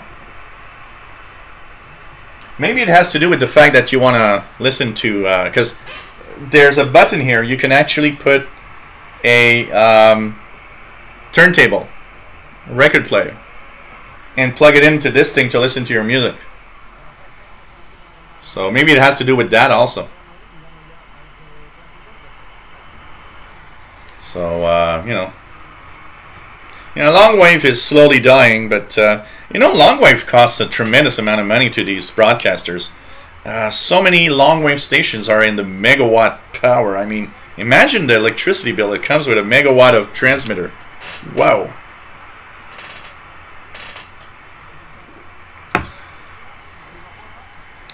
So Jerry, you had the Yachtboy 400 PE. I had the original one, which was the Yachtboy 400, but they were pretty much the same. I think it's just the color that changes on the plastic of the receiver, but it's a great radio. The Yachtboy 400 is a great radio. So, but long waves, is something that is, it's like the AM band. It's getting difficult, and more and more radios don't have any of these bands in it. I can tell you that. So it's crazy. And people have turned a lot to the FM band. I can tell you that. Dave Todd, remember my great uncle had a Telefunken mantle radio about 1960. We had a Telefunken. The only thing I remember having Telefunken written on. In the late 80s, we had a TV.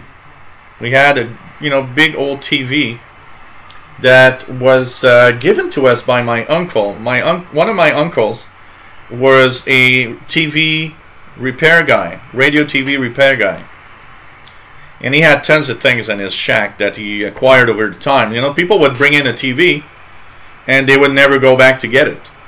They probably bought a new one and said, hey, forget about it, don't want to have that old stuff. And I remember we had a Telefunken TV, which I always thought was weird. Yeah, on the chat. Yes, I know I am late on the chat. Absolutely. I want to try not to miss out on what people are saying. That's why I kind of hold the chat frozen to a part. And slowly I get in, but sometimes I get really far back in the chat, absolutely. Timo93, hello there, nice to have you on board. For everyone having streaming issues with the live show, Google Chrome works best for him, so, it's a possibility. Jack Hamler says, I have a Grundig Stereo VCR. It's actually a relabeled Panasonic. Huh, interesting. Interesting. So it's kind of interesting. Huh.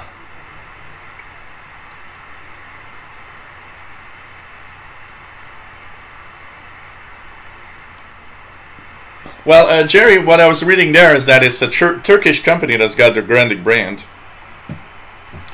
But one of the major manufacturers today is Texan. And a lot of radios from other brands are actually Texan receivers, just rebranded. It's like the Connicom GP5 here as its basics on the Texan PL 360, and it was asked by Connicom to have single sideband, so they designed one with single sideband, and then they actually took it out also on their own brand name of Texan PL 365. So it's originally a design from Texan. Texan is one of the major radio manufacturers today. Things are shifting for sure.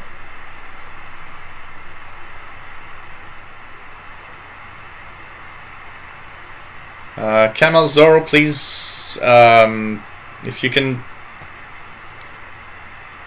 write in English, it really needs to be in English, please. We don't understand. I don't understand anything else except, English, French, and a little bit of Spanish. That's it. So what else do we have? Timo93 says, had my Xenic Trenso Oceanic H100 tuned to WRMI 15580. Oh, it was 11580. Probably a typo here. Probably 1150 that you're talking about. Christmas music this afternoon. Because if you're on 15580, you were on Voice of America, and that could have been possible also. Jerry says slow scan TV on 7171 lower sideband. Dirk PA2C, hey there, nice to have you on board. Had a Nordmend Galaxy Mesa 9000 back in 1980. Great radio. I never heard of that brand of radio. Never heard of that at all. So, yeah, Thompson, Fisher. I actually have a full sound system here that's not plugged in, 100 watts per channel, which is a Fisher amplifier and radio and everything. I should plug it in and try to tune around the AM, FM bands on that thing to see if it works well. So, but branding is no problem, T-Mod. I thought you meant 11580. I probably was of a typo here. There was a guy this week in my channel looking at one of my videos, and he left a comment. I am truly amazed at your memory, because the whole time in the video while you're explaining things, even when you're tuning around, you're not looking at any reference, and you know that that station is on that frequency, and that thing is there, and this is the frequency where you need, and you're listening to something. And I said, yeah, I do have a lot of memory. So, and it's actually beautiful. The Fisher I've got here, which is a 100 watt per channel amplifier, which was my main, you know, I bought that in 1990 with the CD player, with the turntable, and a cassette deck. And I remember paying, I think it was $1,200, and still works fine. I mean, the speakers are right here. They work great.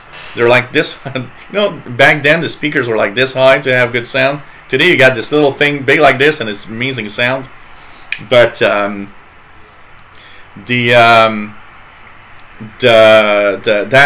amplifier, you know, I've almost never listened to the radio on that thing. I would listen to CDs or to my vinyl records, and almost never tuned. I need to plug it in, and it actually has a very beautiful display in the front for the frequency. So yes, I will make a video. I'll plug it in this week and make a video of this old, if you guys want to see it, I think it's the, let me just check the model number. If you want to see what it looks like, it's a Fisher let me just check it out here. Is that what I had? Is that what I had? Let me just check it out here. I'm trying to remember. Oh, there's no pictures of it. It's a Fisher. There's one on eBay. Well, it doesn't look like the one I have. It's anyways, so very kind of very cool. Oh, here with graphic equalizer. Oh yeah, here it goes. So I don't know if you guys can see it. Anyways, just type Fisher RS911. It's a Fisher RS911 stereo receiver with graphic equalizer. It's 100 watts per channel. It's really gives an amazing sound. I can tell you guys that. It's crazy. It's totally crazy.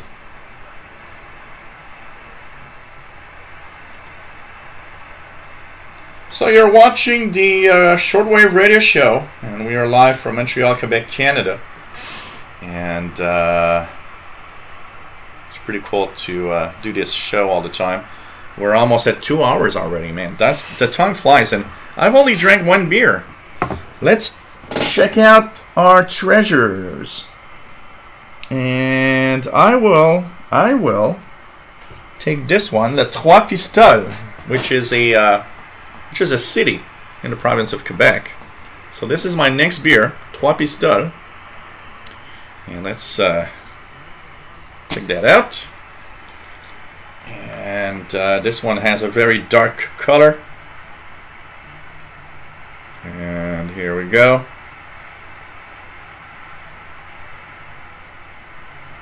And look at that beer, man.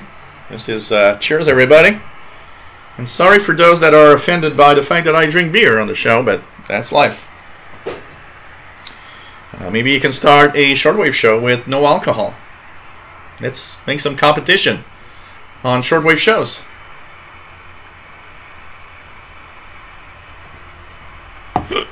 Oops, sorry. Pretty good. Pretty good. So I need to do that. Tune around, and I need to plug in the. I need to plug in my the speakers, because you know what, here I never used it here since I've been here for 18 years, and I never used it because here, if you make too much sound, everybody is hearing it in every apartment. So already I'm in a rant with the people downstairs because they make too much noise. I'm not gonna, you know, I'd like to because it sounds great, but I'm not gonna listen to it really because I can't put the volume up. But I will plug it in to tune in the radio. It has a small loop for medium wave in the backyard, and it has a little stick that you would put somewhere in the near the radio anyway to listen for FM. And I don't even know if the FM part is a good tuner or not. So you know what? That's giving me the idea. I'm going to do this week. Absolutely. I want to tune around that receiver and listen in, and I'll post a video. Absolutely, I'll post a video about it. Fastload says 11580 is quite strong right now. Let's go back and let's see if it's still there. So let's push this here. So I need to get the so 31, 40, 25. Let's remove the band spread.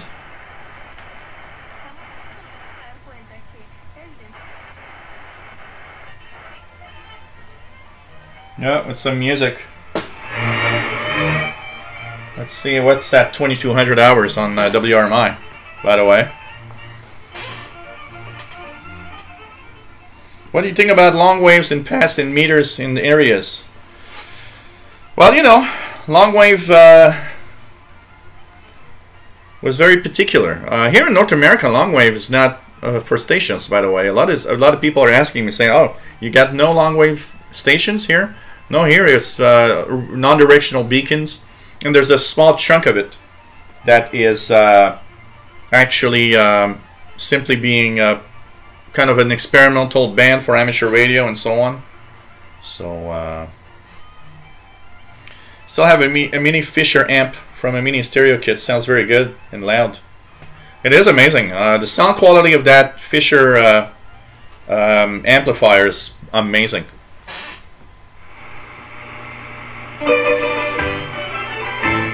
Well, they have some music. I don't know. Will they ID? I think they should ID soon. Some kind of This is WRMI, Radio Miami International, Okeechobee, Florida, USA, and www.wrmi.net. Send us your comments and reception reports to info@wrmi.net or by regular mail to WRMI, P.O. Box 526-852, Miami, Florida 33152, USA. Welcome to a new edition of Dub Politico. This is your host, Enrico Oliva, reporting from East Norfolk, Long Island, New York, USA. And we're broadcasting on Radio Miami International, WRMI, on 11.580 kilohertz on the shortwave bands. You can hear us on the internet at WRMI.net. But anyway, continuing from the last time I read some stuff. It's been a while now. I took a brief hiatus for a couple of months, and now I'm back. You can catch me on from 2100 to 2130 UTC of 11.580. Well, at least say the frequency right once. The Politico WRMI, thank you. This is your host, Enrico Oliva. But anyway, I'll be reading from the Rogers Situations in the Occupation Movement, like May, June 1968 by Rene Vianney, published by Tiger Papers in Scotland, mimeographed by Tom Ward, New York City, 1980. Okay, kind of. I've listened to that guy a couple of months back, and it's kind of a very weird thing that guy does. Can tell you that. Can tell you that. Well, now it's in English, so it is. It is. It's actually when I purchased that Fisher, I had the full kit with the remote control, and it was a matching kit with the CD player, the tape deck, and the turntable, and it is very, very nice. Cool, Dexfire. Cheers with your white wine. Hey, Morrison AV from Florida. Nice to have you here. I just finished a Stone Enjoy by IPA. Might explain my earlier typo. So cheers, everybody. Okay, coming down the chat, guys. The K2 says I had the Fisher stereo system bat in 1985. I had to part ways during one of my moves. Still regret having to let it go, but had no choice. Yeah, it does look like a Guinness or a stout. Absolutely. What else do we have? Yeah, I got that little burp here. Kamazo says yes, the PL880.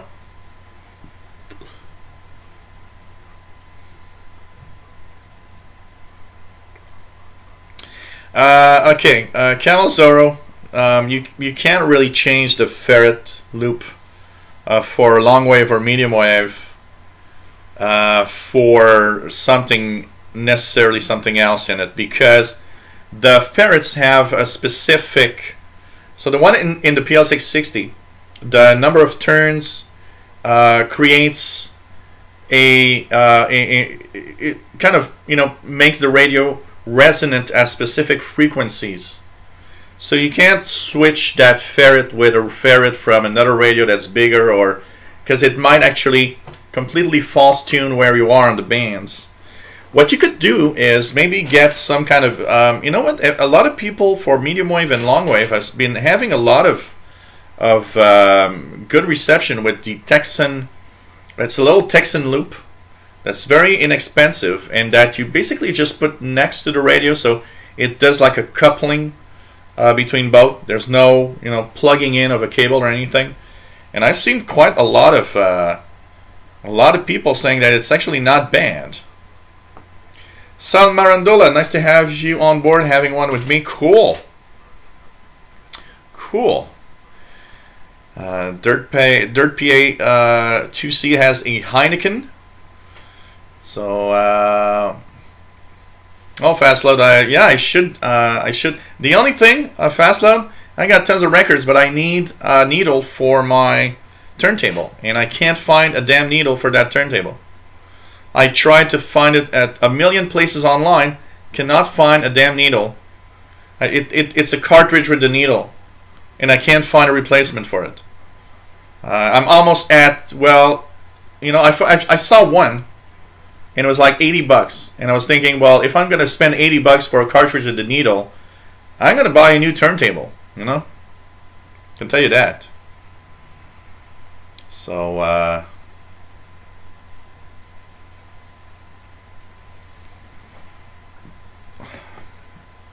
but we'll check it out, Fastload. This week I'm going to plug in the wires so that the speakers work, and I'm going to plug it in and see if it works. Hopefully, my downstairs neighbors will be gone on Christmas Eve. If they are, we're gonna crank up the volume a little bit. My next door neighbor, which is a 90-year-old woman, is pretty cool because she's half deaf. It's not cool that she's half deaf, but what's cool about it is even if I do a lot of noise, she never hears anything. So I'm offended because you didn't offer me a drink, Free Saxon. Okay. What else do we have? Yep, 11580. It's that guy that is weird. Maglone, nice to have you here from Northport, Florida. Pretty cool. Pretty cool. What else do we have? Hey, David in Barcelona, nice to have you on board.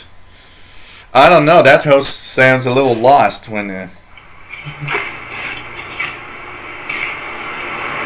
not even talking. What is he doing? Sorry, folks, for the delay. My mimeograph's falling apart. I can't find the next page. I'm going to start reading from another pamphlet. This is called Guy Debord's Death by Luther Blissett, published by Sabotage Press in London, 1995.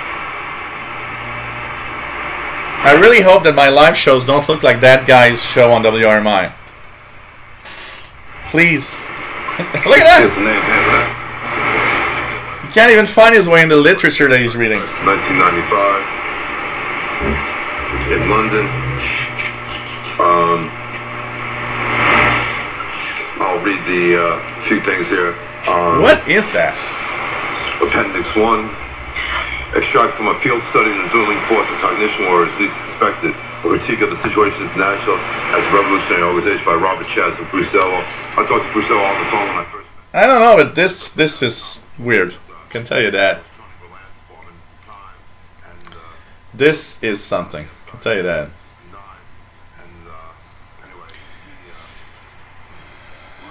Oh, okay, I'll check that out, MDK2. Thanks for the link. I'll be checking it out. I'd like to keep the turntable. It works fine. I just want to have the cartridge and the needle for it. That's it. Jeff King says, Mom had a Fisher console in the 60s, 70s. Used to scare the neighbors in the apartment playing Black Sabbath. Oh, man, I really... where, you know, when I bought that sound system where we used to live, I was living with my parents, and where we used to live, the neighbors were never there. So when my parents would go for a ride, I'd put that sound system full blast. I mean full blast. It was crazy. I would invite a couple of friends over and we would crank up the volume. I remember listening to Appetite for Destruction CD from Guns N' Roses at really high volume because I just found it so cool, the richness of the sound quality coming out of that system. And I mean, wow, I blasted, you know, Guns N' Roses, Appetite for Destruction, Dire Straits' Brothers in Arms album, a CD, which was my first CD, by the way, the first CD I've ever bought, Brothers in Arms from Dire Straits. And so many other things. And I had a lot of vinyl records, so I would, you know, listen to Dark Side of the Moon really, really loud. Actually, I had to be careful because one of the speakers once were so close to the system that when I would put the volume too high and I would play a vinyl record, it would create a feedback because it would probably make the vibrations go into the needle. So it was creating a feedback. There was a volume I couldn't go higher than that because there was a feedback through the turntable. Oh man, that was so cool. So cool. So cool. David says, I'd love to see your stereo system in action. I'm also becoming a bit of a wannabe audiophile. Right now I have a Sony TK K990ES cassette deck on my way from the Netherlands. You know what? You know, today you've got all these, because I have a, in the box here, I've got a Samsung 5.1 you know, surround sound thing that has great sound quality. It's in a box because I can't put it. If I put it on, the neighbors are going to complain about the sound. So it's there in the box. But you know what? I do not want to change that stereo because it's a stereo. You know, 2 speakers only. And honestly, I always found it cool. And I don't even have a need for anything else. I find that sounds great and just love it like that, you know.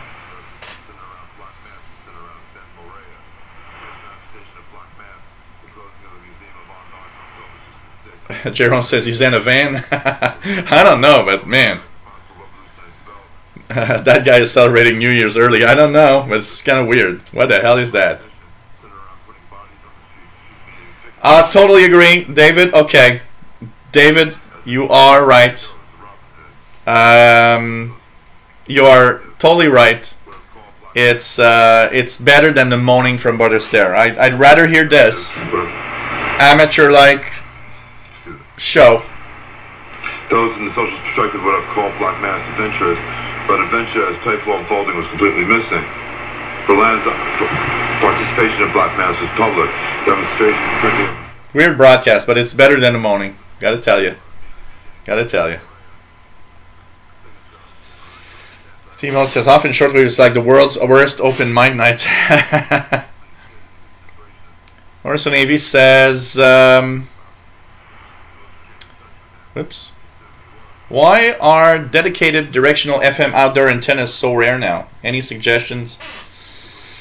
Because it's, you know, we're in a different time. It's so different. There's like, you know, but you know what? Use a, for an FM antenna, I would use a TV antenna.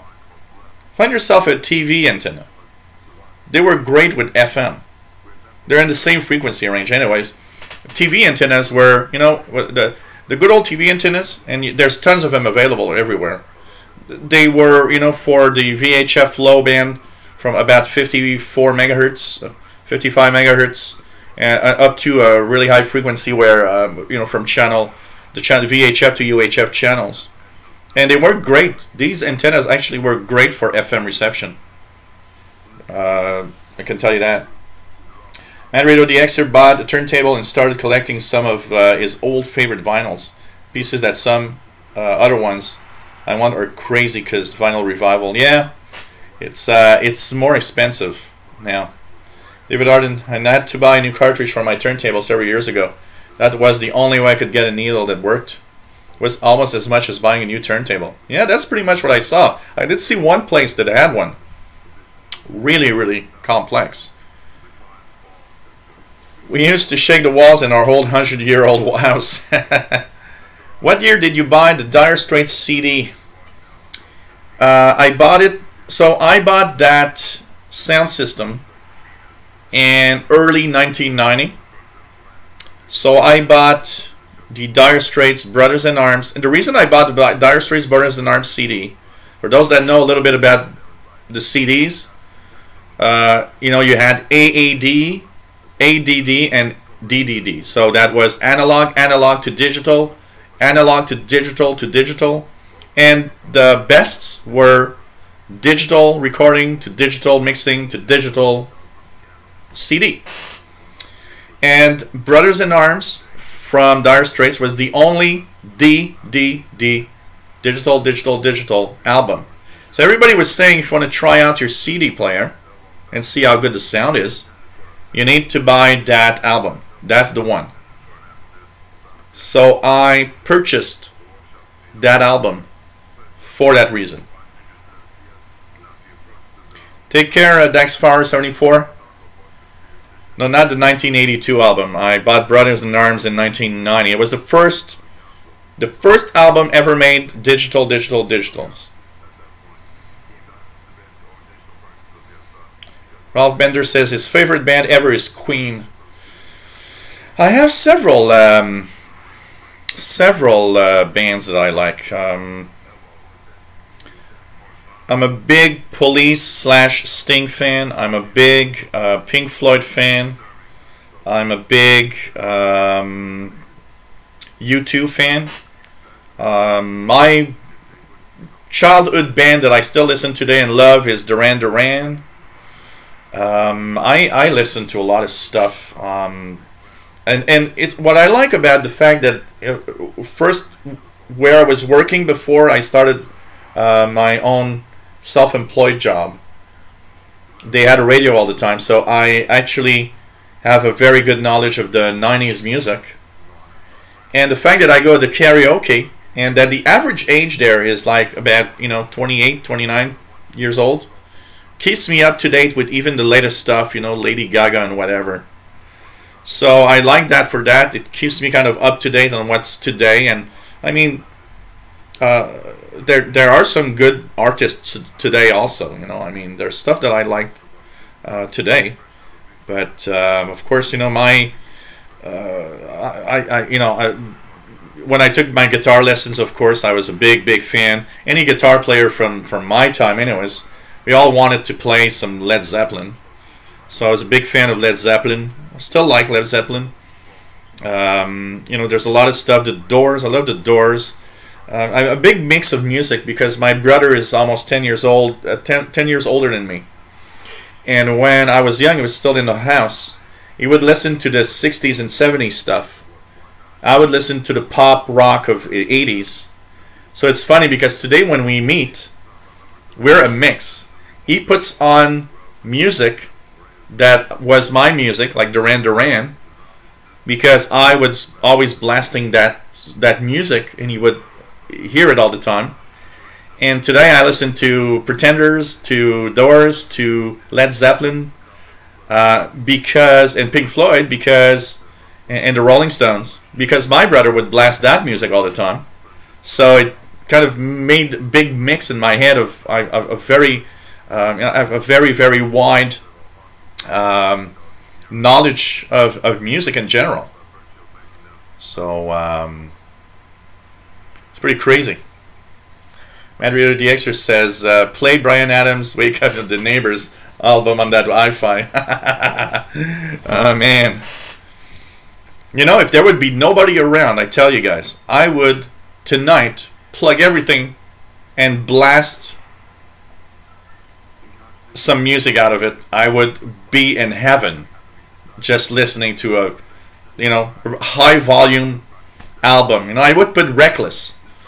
You know, I'd put Bryan Adams' Reckless, and I would just let it play at a very high volume.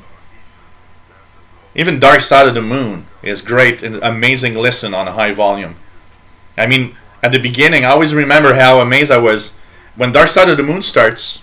You hear that beating heart, and when I would put the volume high, I would see the grill. There's like a small grill in front of the speaker, a cloth, and you would see it move because every beating heart, the sub is about 12 inches. The speaker is 12 inches, and you would see it move, and you would see the cloth like beating because of the amount of air coming in and out from the hole where at the top of the speaker. Oh man, great memories.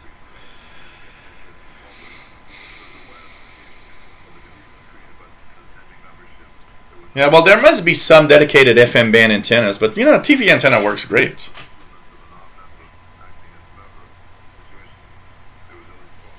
So, yeah, absolutely. The FM band was squeezed in between. Actually, it's just above, not below. Channel 6 was on 87 megahertz or something like that. Then you had channel 7 that jumped up above something like 180 megahertz. And basically, in between that, there's the VHF band, but there's the FM band. So these antennas are wideband. They're good for that.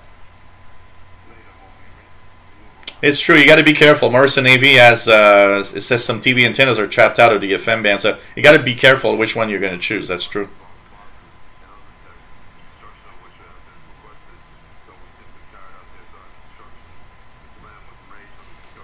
Yeah, well, they're not sure. Some people are saying he's staying. Paulie Steckler says the very first CD he bought was Sonic Defect. I can't think of any other reason to buy Brothers in Arms. So, yeah. I remember Peter Gabriel's Security, which was an early all-digital recording, and that was out in 82, and figure that when it came out on CD, it was DDD. From what I, you know, maybe it's not totally... maybe there's another one, but I always heard everywhere that the first real DDD recording was Brothers in Arms from Dire Straits. Another one that I listened a lot that I liked which was DDD also, was Sting's what's that album? It's the album, the one that has Englishman in New York on it. Anyways, that album is also DDD, and it's a great album to listen to, I can tell you that. Duran Duran is great. Yeah, U2, absolutely. I went to see Duran Duran at least 5 or 6 times in concert. I went to see U2 at least 4 times in concert. They're great concerts to listen to. Bryan Adams is a must. Every time Bryan Adams comes to Montreal, I went there last time. I think it was the 3rd or 4th time I went to see Bryan Adams. Love going to rock shows. It's something that I need to see at least one rock concert a year. At least one. If I don't do it, there's something missing if I don't go and see a rock concert at least once a year.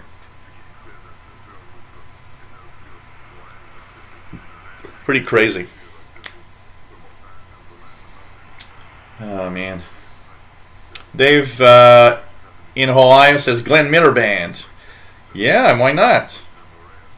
I think it's good. My mom would listen to Glenn Miller bands. I know a lot of stuff from that era because of my mom. So Jerry says music went downhill since 1990.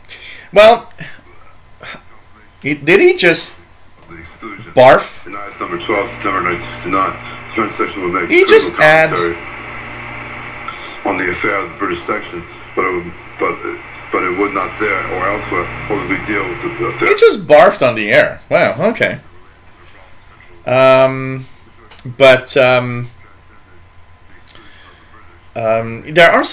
There's still some good stuff on the music, but you know, we got to be careful. You know, I tend to tell myself that music is not necessarily worse today.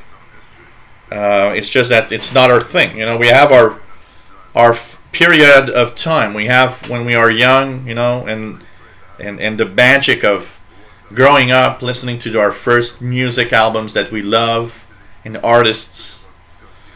So I don't know. Sometimes I'm thinking, is it, you know, because I do not like as much music today than I did back then, but you know, if I listen to today's pop music a lot, you know, the only thing I don't like is rap and hip hop. These are the two genres of music that I hate.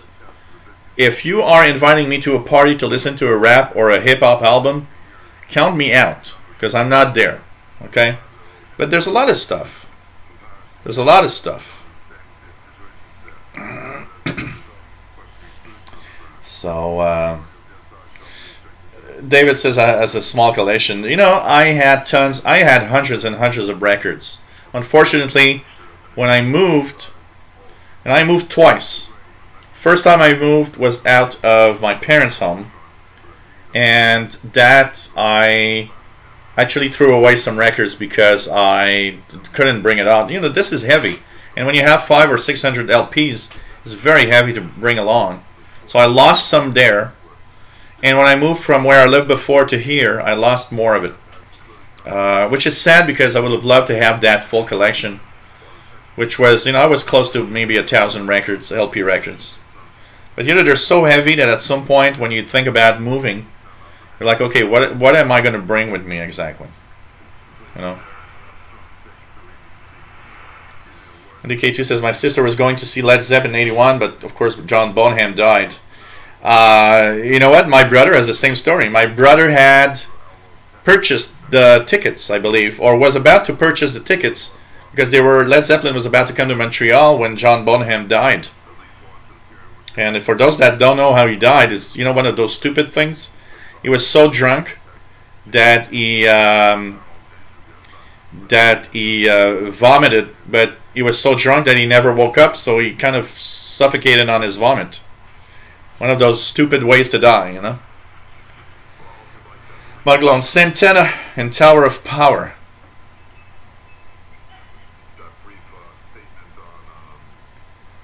What else do we have? Vault says omnidirectional FM band antennas are pretty easy to get. Yagi is harder. Yeah. So, Paulie Steckler, defective CD was in fact Charles Dutoit conducting the Montreal Symphony. Wow, I remember that era.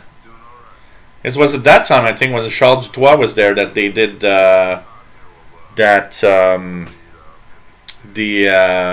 Bolero de Ravel.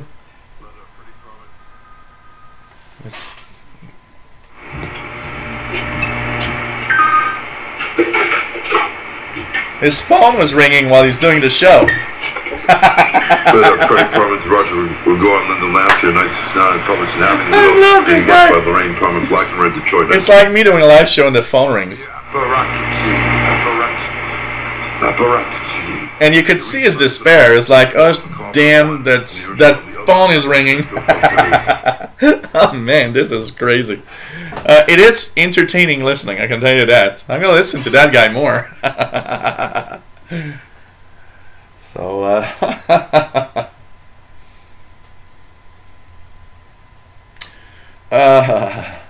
MDK2 says it's very possible that Brothers in Arms was the first DDD CD, and that security wasn't issued on CD until later.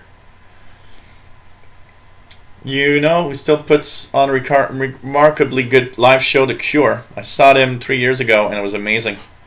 I'm sure they are good. You know, one show that I missed that I missed here in Montreal that I wish I had gone to. There was kind of 3 or 4 artists that were together because alone they can't.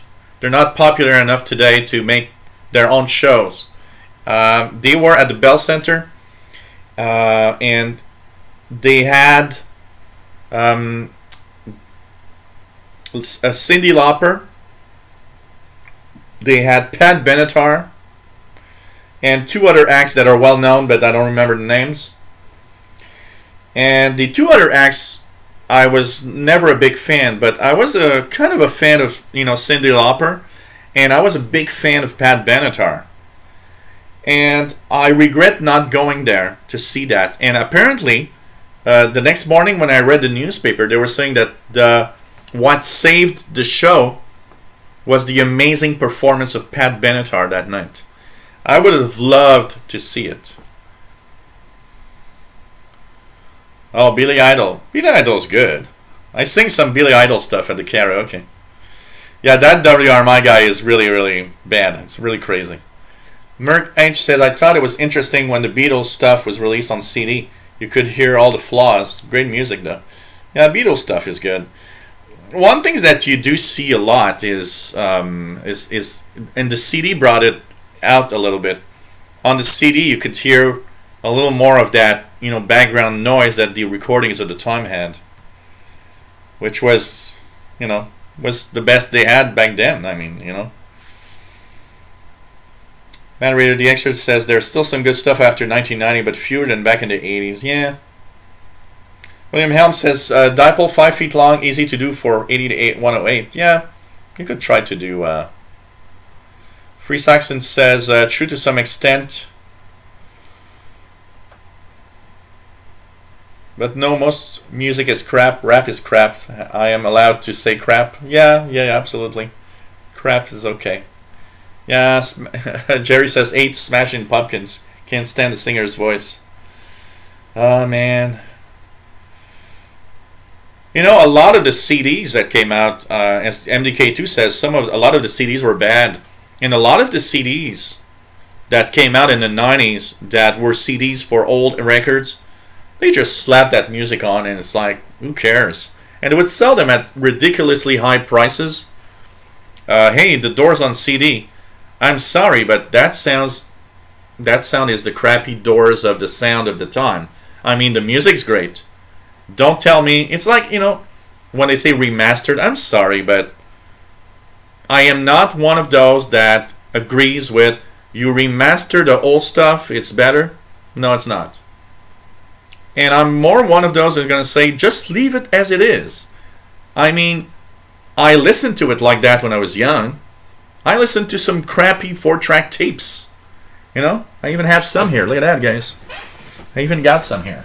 I think I got one here. Here, look at that. Look at that. And I liked it like that. leave it like that. Stop playing around and trying to tell us that, oh, it's remastered. It is so much better today. I don't agree with that.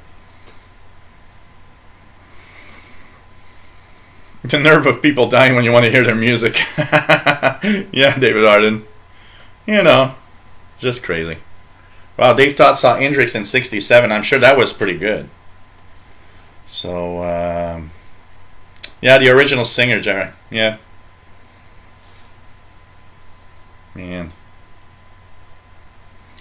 Man, Boy says quality radio production. So that I'm tuned to 11580, rather WRMI. So now it's music. So I don't know what that is. But that guy was, man. Walt says taste of amateur radio right there. Yeah, absolutely. Dave Todd says Doors in '69 must be bad luck. They died soon after. Yeah.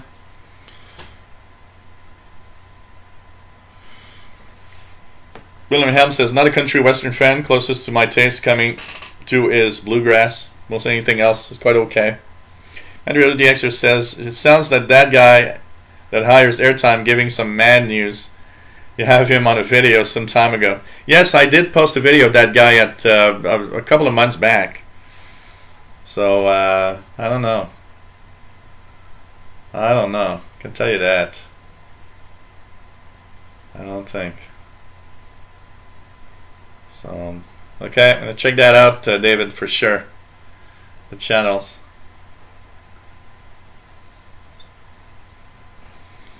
Oh, man. You know, the original stuff is the original stuff. I mean, when they did it, you know, of course in 1950 it was like that. But, Pirate on 6940, upper sideband being reported across America. So, you know. And the K2 says, depends on the mastering. Sometimes good remastered really makes things better. Sometimes it's a little more than a cash grab. Yeah. What was my oddest listen? Well, my oddest listen on the radio. I mean, it depends on a lot of things. I mean, when we start listening, when you didn't really listen to shortwave before, you get to a point where you listen in on these weird sounds of shortwave. That's kind of odd. There's a lot of creepy stuff. You know, number stations that were kind of odd and bizarre. You know, over time, there's a lot of odd and weird things that I've listened to. I can tell you. I can't really pinpoint one in particular, but if you listen a lot, there's bound to be weird things like what just happened here. I can tell you that.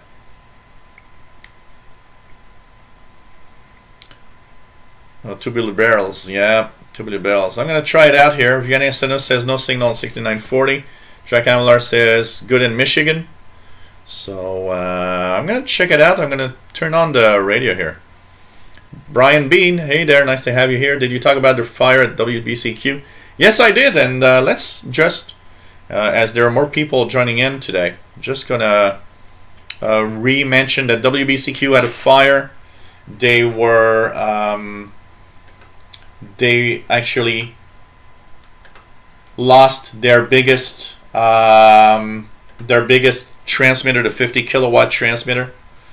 So there's a GoFundMe that they've started. So what's happening is that WBCQ's main transmitter caught fire, and so today what I'm doing is, instead of asking donations, I am actually asking anyone that wants to give a little something to help out, and the GoFundMe from WBCQ.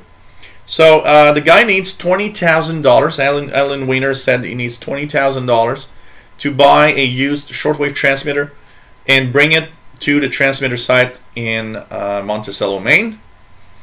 So right now he's at $1,757. His goal is to get $20,000, and of course it's a GoFundMe. After the show, I will be giving a little something. I'm looking at, I see that some of the familiar names of this show have pledged a little something. So instead of giving to me today, I was thinking, well, why not share that money with WBCQ? I think it's a worthy cause. WBCQ is a nice broadcaster. So here's the link for you guys. Hope the link's going to work. And, you know, if you can spare a little something to help out, this is the link to the GoFundMe. And there you can give a little something.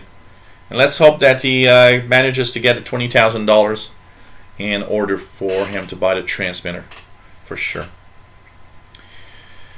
Mir Shaw, nice to have you here. Says mine was HM01 with someone driving it in the background. Well, that sounds weird, I gotta say. So nice to have everybody on board.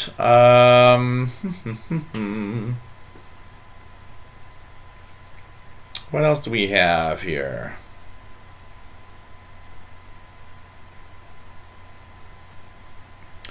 Manuel Forcada, nice to have you here. Paulie Steckler says had Led Zeppelin 2 on commercially released open reel tape. Wow, cool. Hey, Mickey Del Munch, nice to have you here from chilly Winnipeg. It's a pretty chilly from Montreal also. It's about -10 right now. So pretty crazy.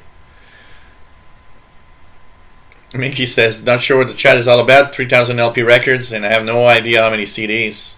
Just pick up Velvet Revolver. Second CD DVD Libertad for $2 today. Cool. Dave Todd's got the Pirate 6940 upper sideband and a few Piskies and LSB and lower sideband on 6925. I hear them quite regularly, I can tell you that. What else do we have? I'm going to try it out. I'm going to turn on, yes, I do have, I actually am subscribed on Hamsphere, by the way. Am subscribed on Hamsphere. So, kind of cool. So, what else do we have? You never reviewed the radio on your profile picture, the Relix DX440, I presume. Ah, well, it's not mine. It's Fastload that has that one. I actually stole that picture from Fastload. It is not a radio I own. I would need to borrow the Realistic DX440 from him in order to review it, basically. So yeah, -10 is about -10 Celsius, so it's about in the 20s, 25 Fahrenheit, something like that, in the 20s, let's say, -10. So pretty cool to have everybody here. Yeah, it's still cold. We hit -19 the other day, which is about -2, -3 Fahrenheit. Pretty crazy. Pretty crazy. I'm just gonna start the my SDR here and see if we can I can tune into the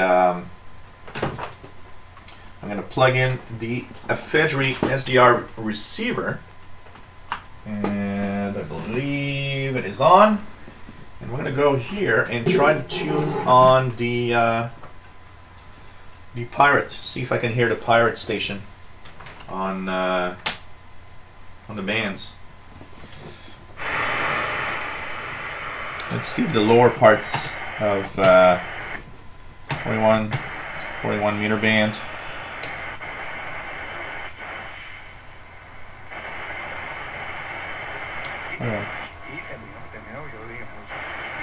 I hear Radio Marti, 41 meter band. This is Radio Marti.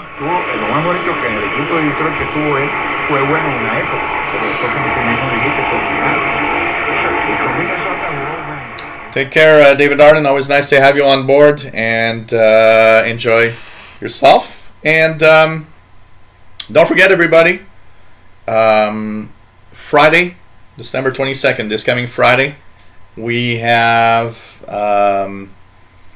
a Christmas show. So I hope everybody's going to be there. And I think we're going to have a lot of fun.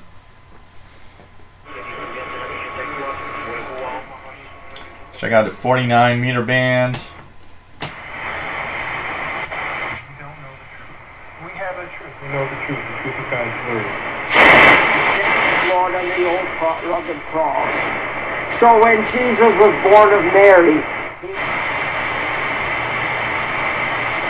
got a lot of stuff listening to here. So let's check out if I can listen to.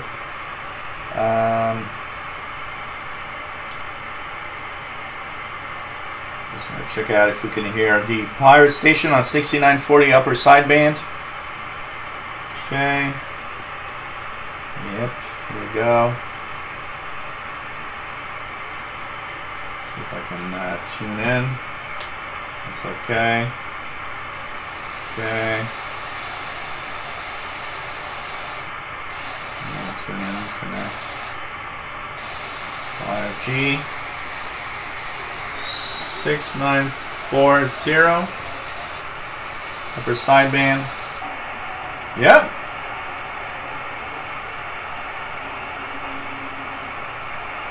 So this is there. I hear the pirate on 6940 upper sideband.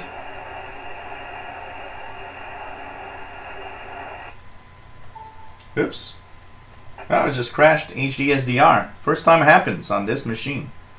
Wow. Let's start it again. So 6940. So what's happening here? Anything here?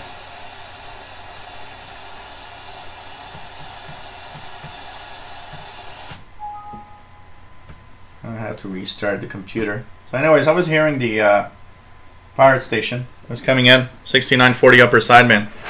I'm listening to the pirate. I could hear it for sure. So ho ho ho, no ho ho for the Christmas show. Of course there will be. Santa will be there. Yes, absolutely. Crooked Ninja. Santa will be there. Minus 19 Celsius on Wednesday, Jerry says there. Yeah, here's going to be cold this week too. We're having a spike. We're going to have some snow this week. It's going to go up to like +2 Celsius, then going to really go down.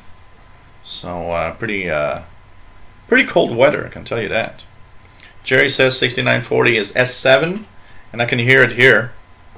David says possibly to experiment with ways to transmit Wi-Fi audio over radio. So yeah, kind of cool. I need to set up some station. Like I was saying, we're going to talk about a few things for 2018, including the possibility I get myself on the air over WRMI maybe with something called Voice of Canada. So you know.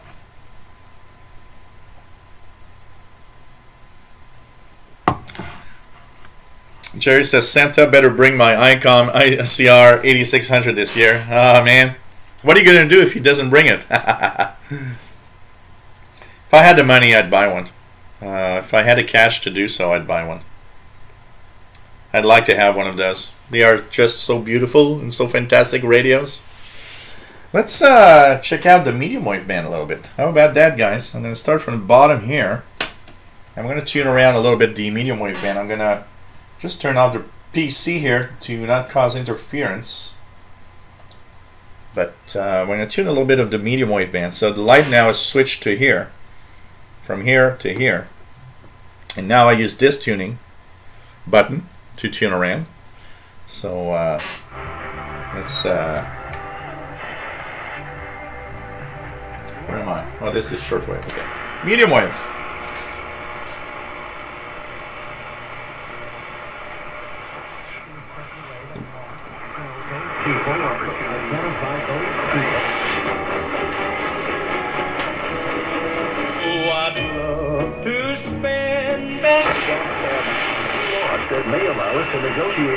I won't put a lot of the music, but when you hear,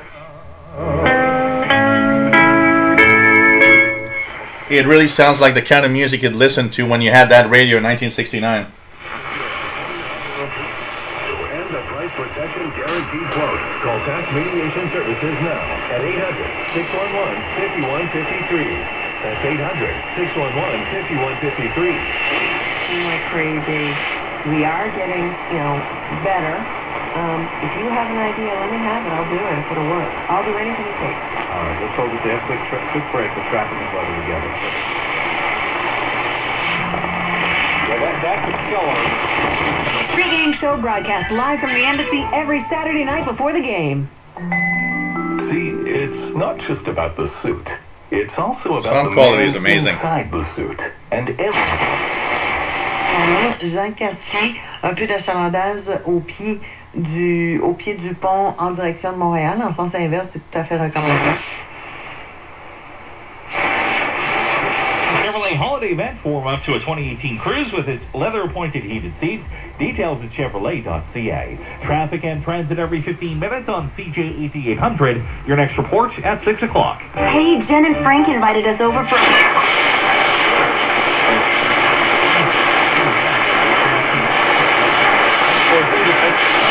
Big David Billy with a score last knee under a Knicks hit tonight at 7:30.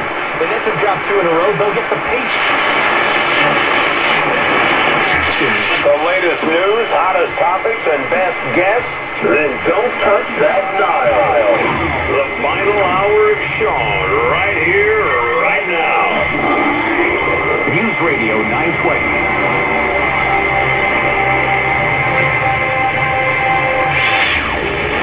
Book your next business trip with my friends at Upside.com, and you get free. Hear them run. You hear it everywhere. Soon it will be. Nothing like Bing Crosby music, Christmas music, to put you in the mood of Christmas.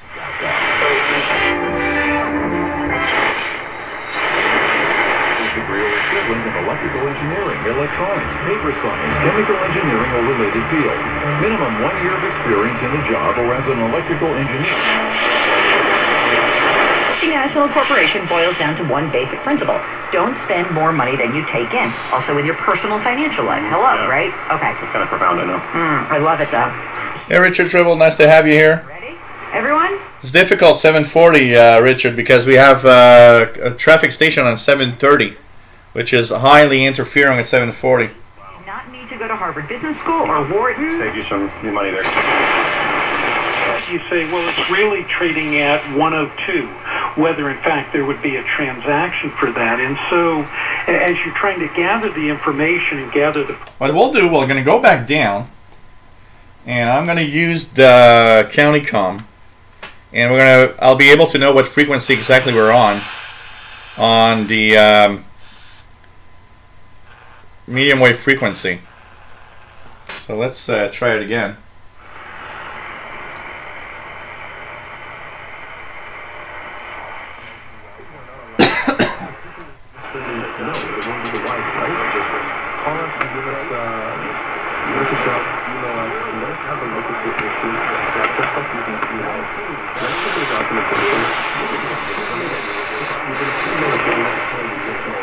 So that's 580.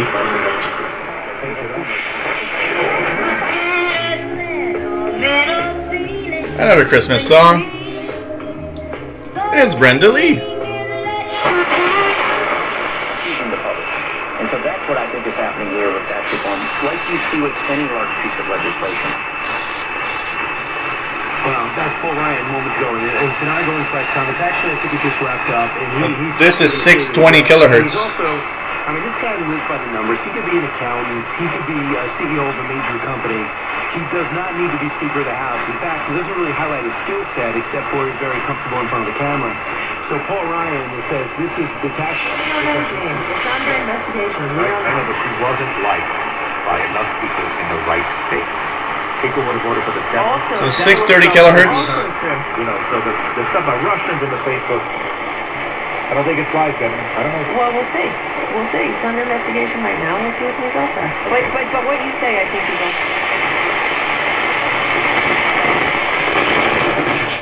It seems like an Adam or a Pee-wee hot. No, Adam. So that's TSN 690, which is a sports station in Montreal.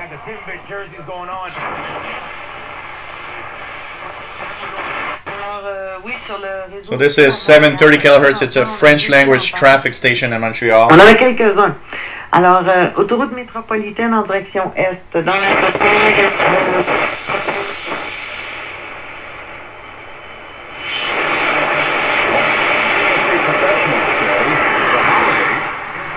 This one is.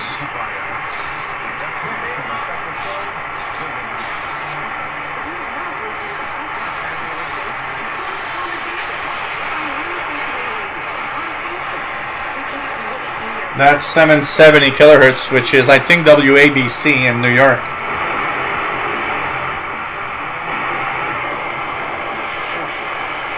That kind of format. So I hope they get away from that a little That's bit. 800 kilohertz CJAD But I think it was a great in Montreal. It's intergenerational.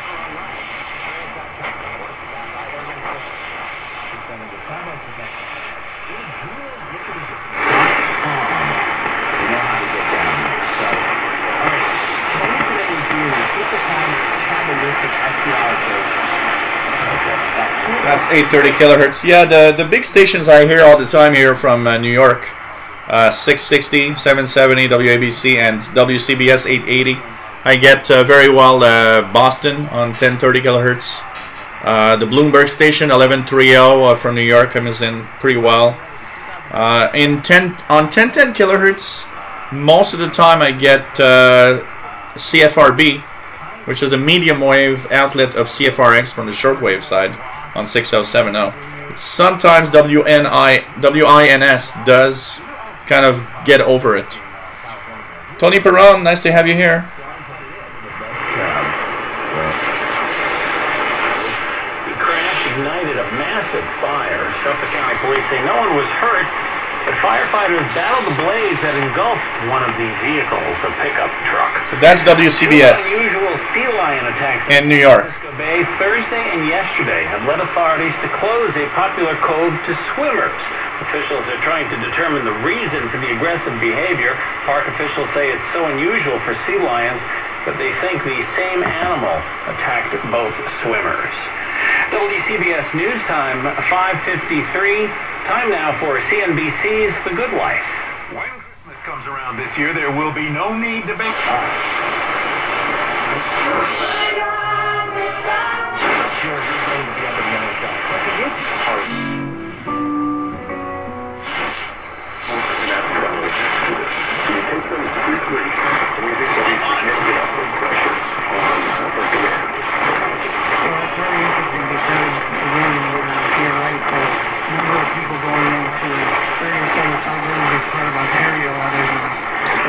This is CFRB in Toronto, 1010.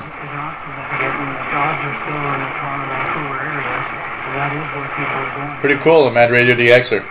Getting these stations in the UK is a good DX. Right here on WBZ News Radio 1030.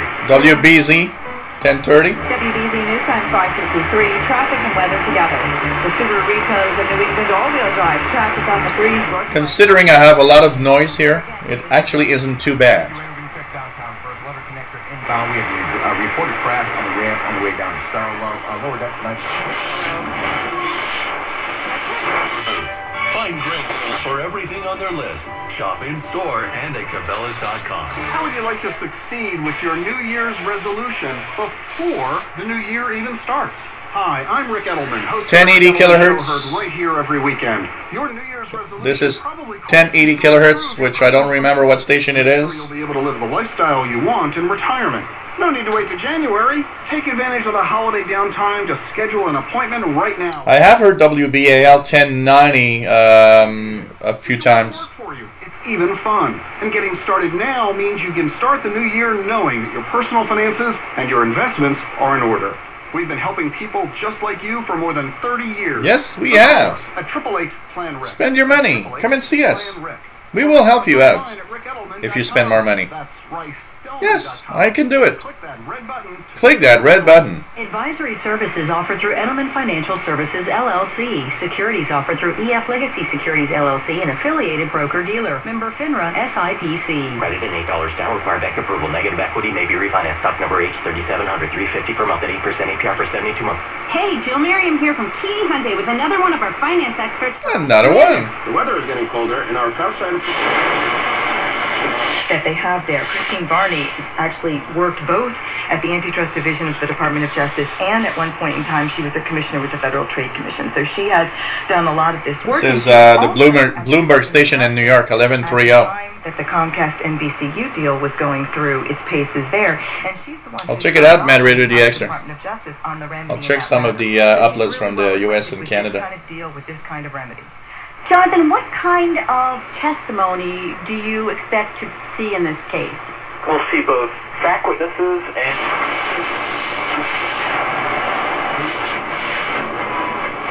Chicago breaking the goose egg with two. On the next Saturday, you get right on the spot. Come forward here as Merrimack brings the puck up. Holford makes a left wing pass in front of the Merrimack bench, and Dale has trouble controlling it back yet. A one-man wedging through on forefoot there. Finally is broken, and one comes spinning left wing. That's 1260 kilohertz, and the funny part is, it's not as good. I hear it a little bit, but this is much better. Now he's got ahead of Keane.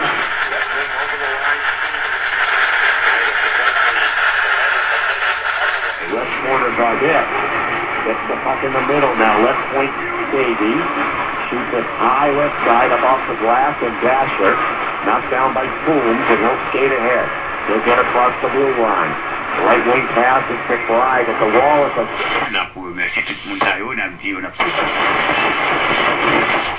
Three illegitimate kids by the time he was 20 years old, so he had a difficult childhood. So apparently, does this give him the right to sexually harass some of the members of his union? How do you know they're illegitimate? Went out on all that. Great. He became a father of three by the time he was 20, and he started working in hospitals. This is 1370 kilohertz, 1370 kilohertz. Take care, Free Saxon. It's nice to have you on board. 2003 to a vice president in 2010. Richard says, of course you read better. It's a Grundig.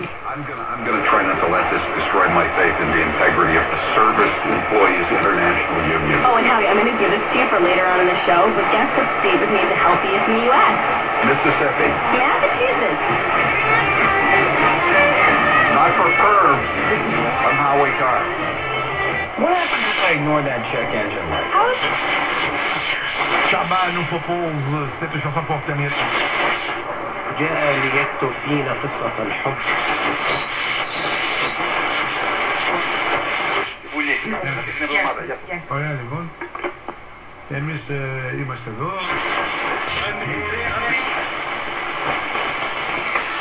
So of course it doesn't have the expanded AM band, but you can actually get it, because if you go to Shortwave 1 that starts at 1.8, you actually get the expanded AM band anyway, because it continues off where the regular medium wave band actually stops.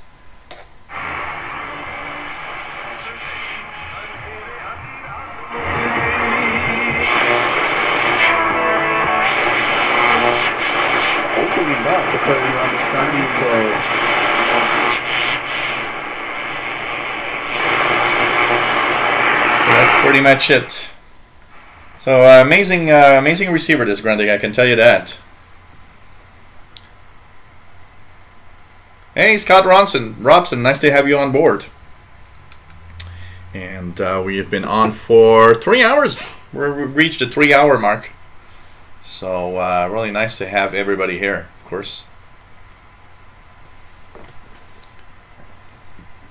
Yeah, I remember it, 1520. I remember 1520 having some oldies format, for sure. Yofumi Yokoyama, nice to have you on board from Japan. Hello there, on that Sunday morning over there. Pretty cool. But, Mario DXer says, I'm not done DXing. One that has been posting a lot of North American DX. On his Facebook and on YouTube is Jordan C. Hayburn in Northern Ireland. He's been receiving tons and tons of North American DX. I was amazed, you know, the other day I was telling about, and I went there a few times, and I just love doing that.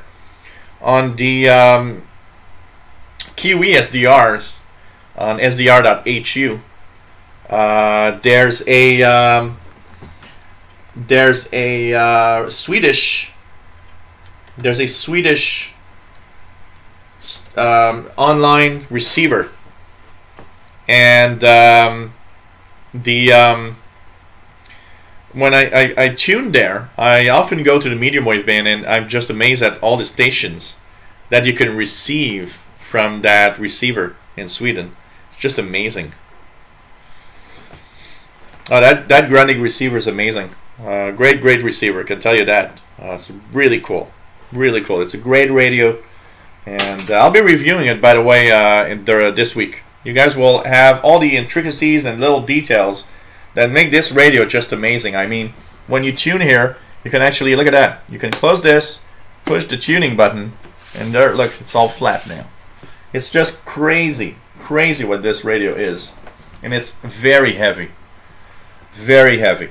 And the meter here is kind of a tuning meter. It's not an S meter. Some people are saying, oh cool, an S meter. No, it's not an S meter. What it actually does is kind of help you out in tuning precisely the station, but it's not an actual S meter. It also has the possibility to check out the batteries, how good your batteries are when you use batteries on the receiver, by the way. But this thing is heavy. It's really not something you bring along. But one thing I will do, and I think it's going to be so cool, I will bring this radio to Perry Island to do a DXpedition. I will hook up a long wire with a quiet environment, and it's just, I can't wait to test this out with at Perry Island DXpedition. I think it's going to be really cool. I think it's going to be really cool. So, is that a Grundig satellite? What? This is the satellite. Well, they have two numbers on it. This one, it says Satellite Transistor 6001, but it's the same radio as the Satellite 210. Grundig Satellite 210. They're the same radio. I believe they are just for the different markets that they were selling it to. But they are amazing. This thing, I haven't weighed, but this thing I would say is a good 15 pounds. At 10 to 15 pounds.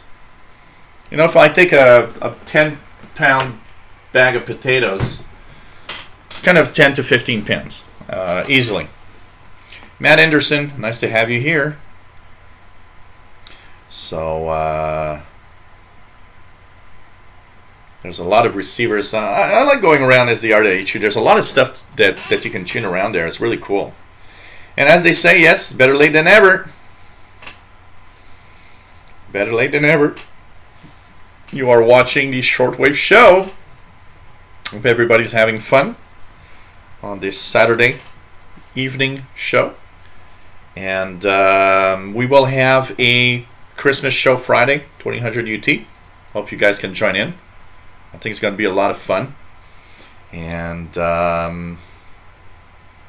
apart from that, nothing much more. So, hey guys, I'm gonna start. Let me just check it out here. Okay. So, one thing I want to have, by the way, on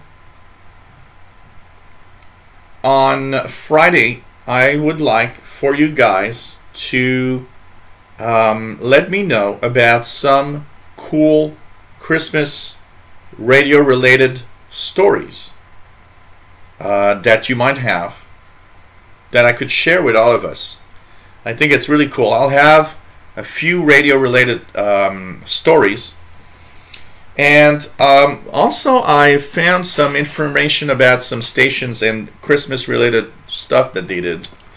You know, including HCJB, which for those that don't know, was started on Christmas Eve of 1932 or something. I don't remember. I'm trying to remember when, but it was a long time ago. So I'm going to dish out that information a little bit also. And so if you have a story, Christmas-related radio story, maybe it's a radio you've got for Christmas that was so cool. Maybe it's a Christmas listening experience about something that just was so amazing. Two ways. You can share it with us in the chat room on Friday. But if you want, you can send your story to official shortwave radio at gmail.com. So if you want to send me the story, it's official shortwave radio at gmail.com. Send me your little story of a Christmas related radio story. And we're gonna read that on the air on Friday. I think it's gonna be nice. And we can share all the good Christmas memories of radio. Jose Luis Pina, nice to have you here. EC4TR, nice to have you on board. I think it's going to be fun to share all of these little moments. For those that asked also, I won't have any shows between Christmas and New Year's. So for the radio stuff, I will be live. Next live show is Friday, December 22nd, this coming Friday, 2000 UT. Santa will be here, apparently. Then we will be back with our live shows on January 5th. So we'll be in 2018, January 5th.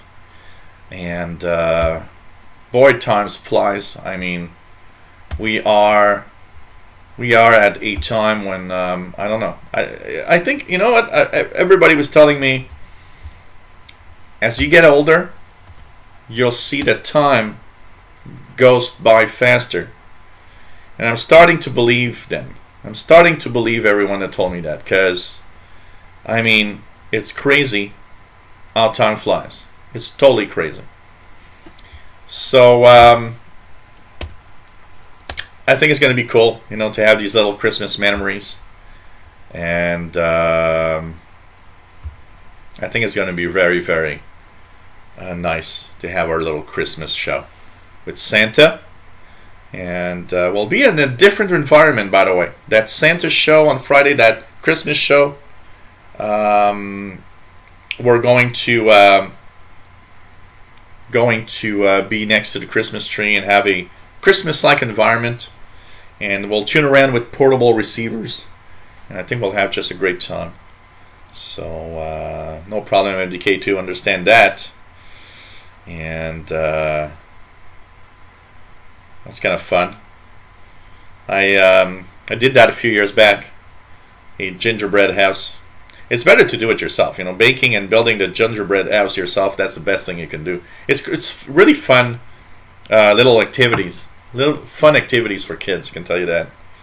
On Friday, I'll probably be in a panic mode, because I will be you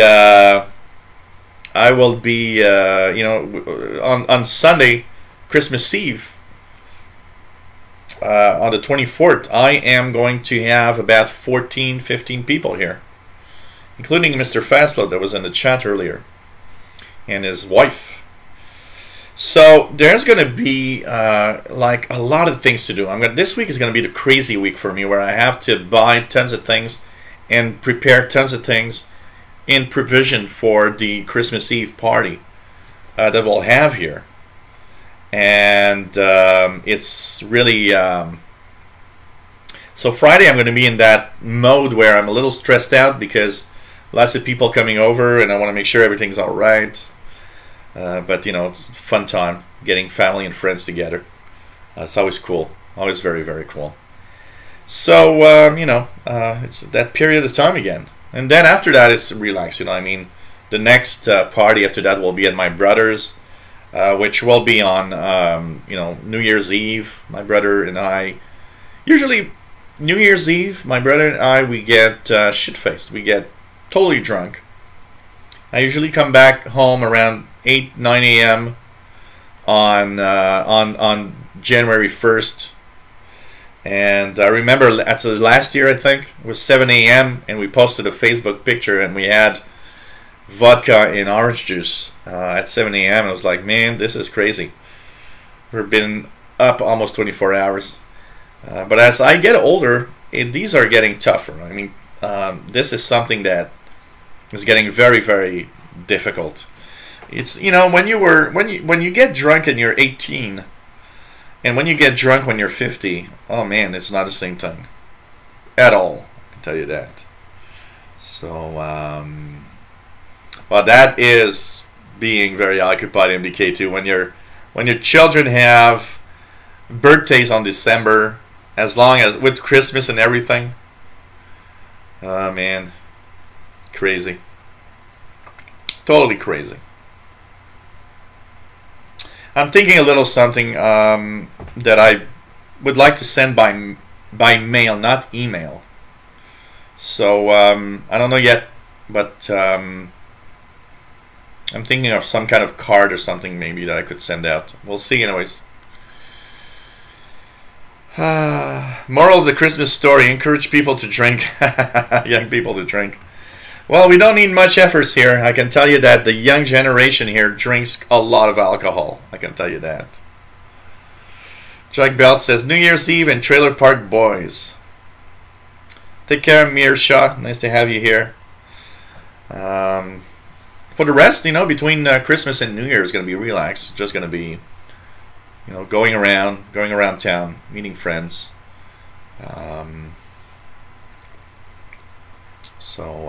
You know, it's that little. It's more relaxed. The biggest part for me is you know, the 24th, it's Christmas Eve, because everybody's here. But apart from that, you know, it's rather quiet for me the holiday season. I can tell you that.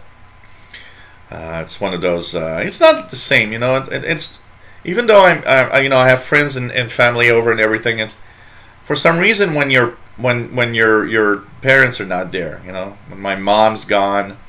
My dad's still alive, but he's not coming here for my party. So when your parents are not there, for some reason, it's like the same thing anymore. There's something that changed. So, you know, it's it changes how you feel and what the feel of Christmas a little bit. But I'm a sucker for Christmas. I'm the kind of guy that really, you know, loves the Christmas stuff, the Christmas period, the Christmas time. Today, just before the show, I went out to take a walk, and it was beautiful. I mean, we had about an inch of snow that night with the snow that was already there, and it was beautiful. I mean, I took a walk. I was supposed to go to the grocery store, which takes about, you know, 15 minutes to go there, and it was so beautiful. I actually took a walk listening to some music. And I took a 2-hour walk before I came back, and that's why I started the show late, because I came back a little later than usual. But it was so beautiful. You know, when you look at Christmas cards with the perfect snow and everything, it's like, man, it's perfect, just perfect, like a Christmas card. So I just, you know, walk around and just had a great time. One of the things that I like to do, and I know, you know, it's crazy, but when I was young, one activity that my mom always wanted to do, and I remember I was really so happy to do that, is my mom would ask me, you know, hey, let's take a walk and look at the Christmas decorations around the neighborhood. And I love doing that. I mean, we would take a walk, look at all the Christmas decorations. And now, as I'm older, I actually continue doing that. You know, I take a time off, and, you know, one night this week, I'm sure I'm going to do this. I think it's Tuesday, it's supposed to snow. If it snows, even worse, I'm going to want to do it for sure. I will take a walk in the snow and look at the decorations. It's something I like doing. It's part of the Christmas spirit for me. And, you know, there's a lot of stuff that's kind of cool. And there's the food that you hear, you know, there's some food here. There's the tortilla du lac Saint-Jean, which is something I do only at Christmas, once a year, that I love eating. And, you know, I do donuts and everything around this time of year. Things that I don't do for the rest of the year, so there's a lot of fun in there. And I think Christmas is, as you get older, I think the fun side of Christmas is to more and more make it fun for yourself. And, you know, when you're young, your parents have the Christmas stuff and everything is cool. But as you get older, and I kind of have this spirit inside of me, I'm still a little kid. I'm still a little kid that likes that, you know. And I make myself happy by doing things and you know, having that Christmas spirit a little bit by myself, you know. So, you know, it's going to be cool times. So, hey, everybody. I'm going to say bye-bye for tonight. Hope you guys enjoyed the show. It's a lot of fun to do. And we'll be back Friday with the Christmas show. Hope you guys are there and enjoy that show. Santa will be here. Santa might get a little drunk. On Friday, Santa will probably have a bottle of vodka. So that will be a little, you know, that will be a little kind of tipsy. No beer, vodka, the real stuff. So hey, no problem, Gary Stephenson. Nice to have you on board. So remember, Friday, December 22nd, 2000 hours UTC. I'm going to be here, and Santa will be here, and we're going to have a lot of fun with radios. Take care, everybody. It's, yes, I know, MDK2. Got to be careful. Last time I took out the vodka, I had some vodka drinks on the show. To give you guys an idea, after the show ended, I was feeling like just, you know, fine, just cool. And I started listening to the radio and stuff. And I was taking these little vodka drinks all the time. And I woke up the next morning with I was hungover, like terrible hungover. Because it's like I drank like up to 2 a.m. and it was crazy. So take care, everybody. See ya. Love you all. See you Friday. For the other shows, this is the last week of shows before the holiday. So on Tuesday, the tech show, 2000 hours UTC. Santa will be there. We will be at no, Richard, I have Grey Goose vodka. That's the one I like, Grey Goose. And sometimes I have Absolute, the one from Sweden. So Tuesday it will be, of course, Santa will be there for the tech show. We will be taking a look back at the events in technology for the past year.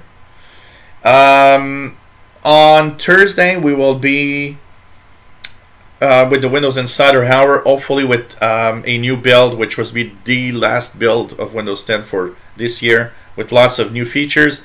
And we'll take a look back at what was new in Windows 10 this year. And then we'll have, of course, Friday, the show for radio. 2000 hours UTC. Take care, everyone. Love you all. Stay safe, please. Always nice to have you on the chat room. Have everybody here. Take care, my friends. See you Friday or before, depending on, some of you are there on every show. So take care, everyone. Love you all.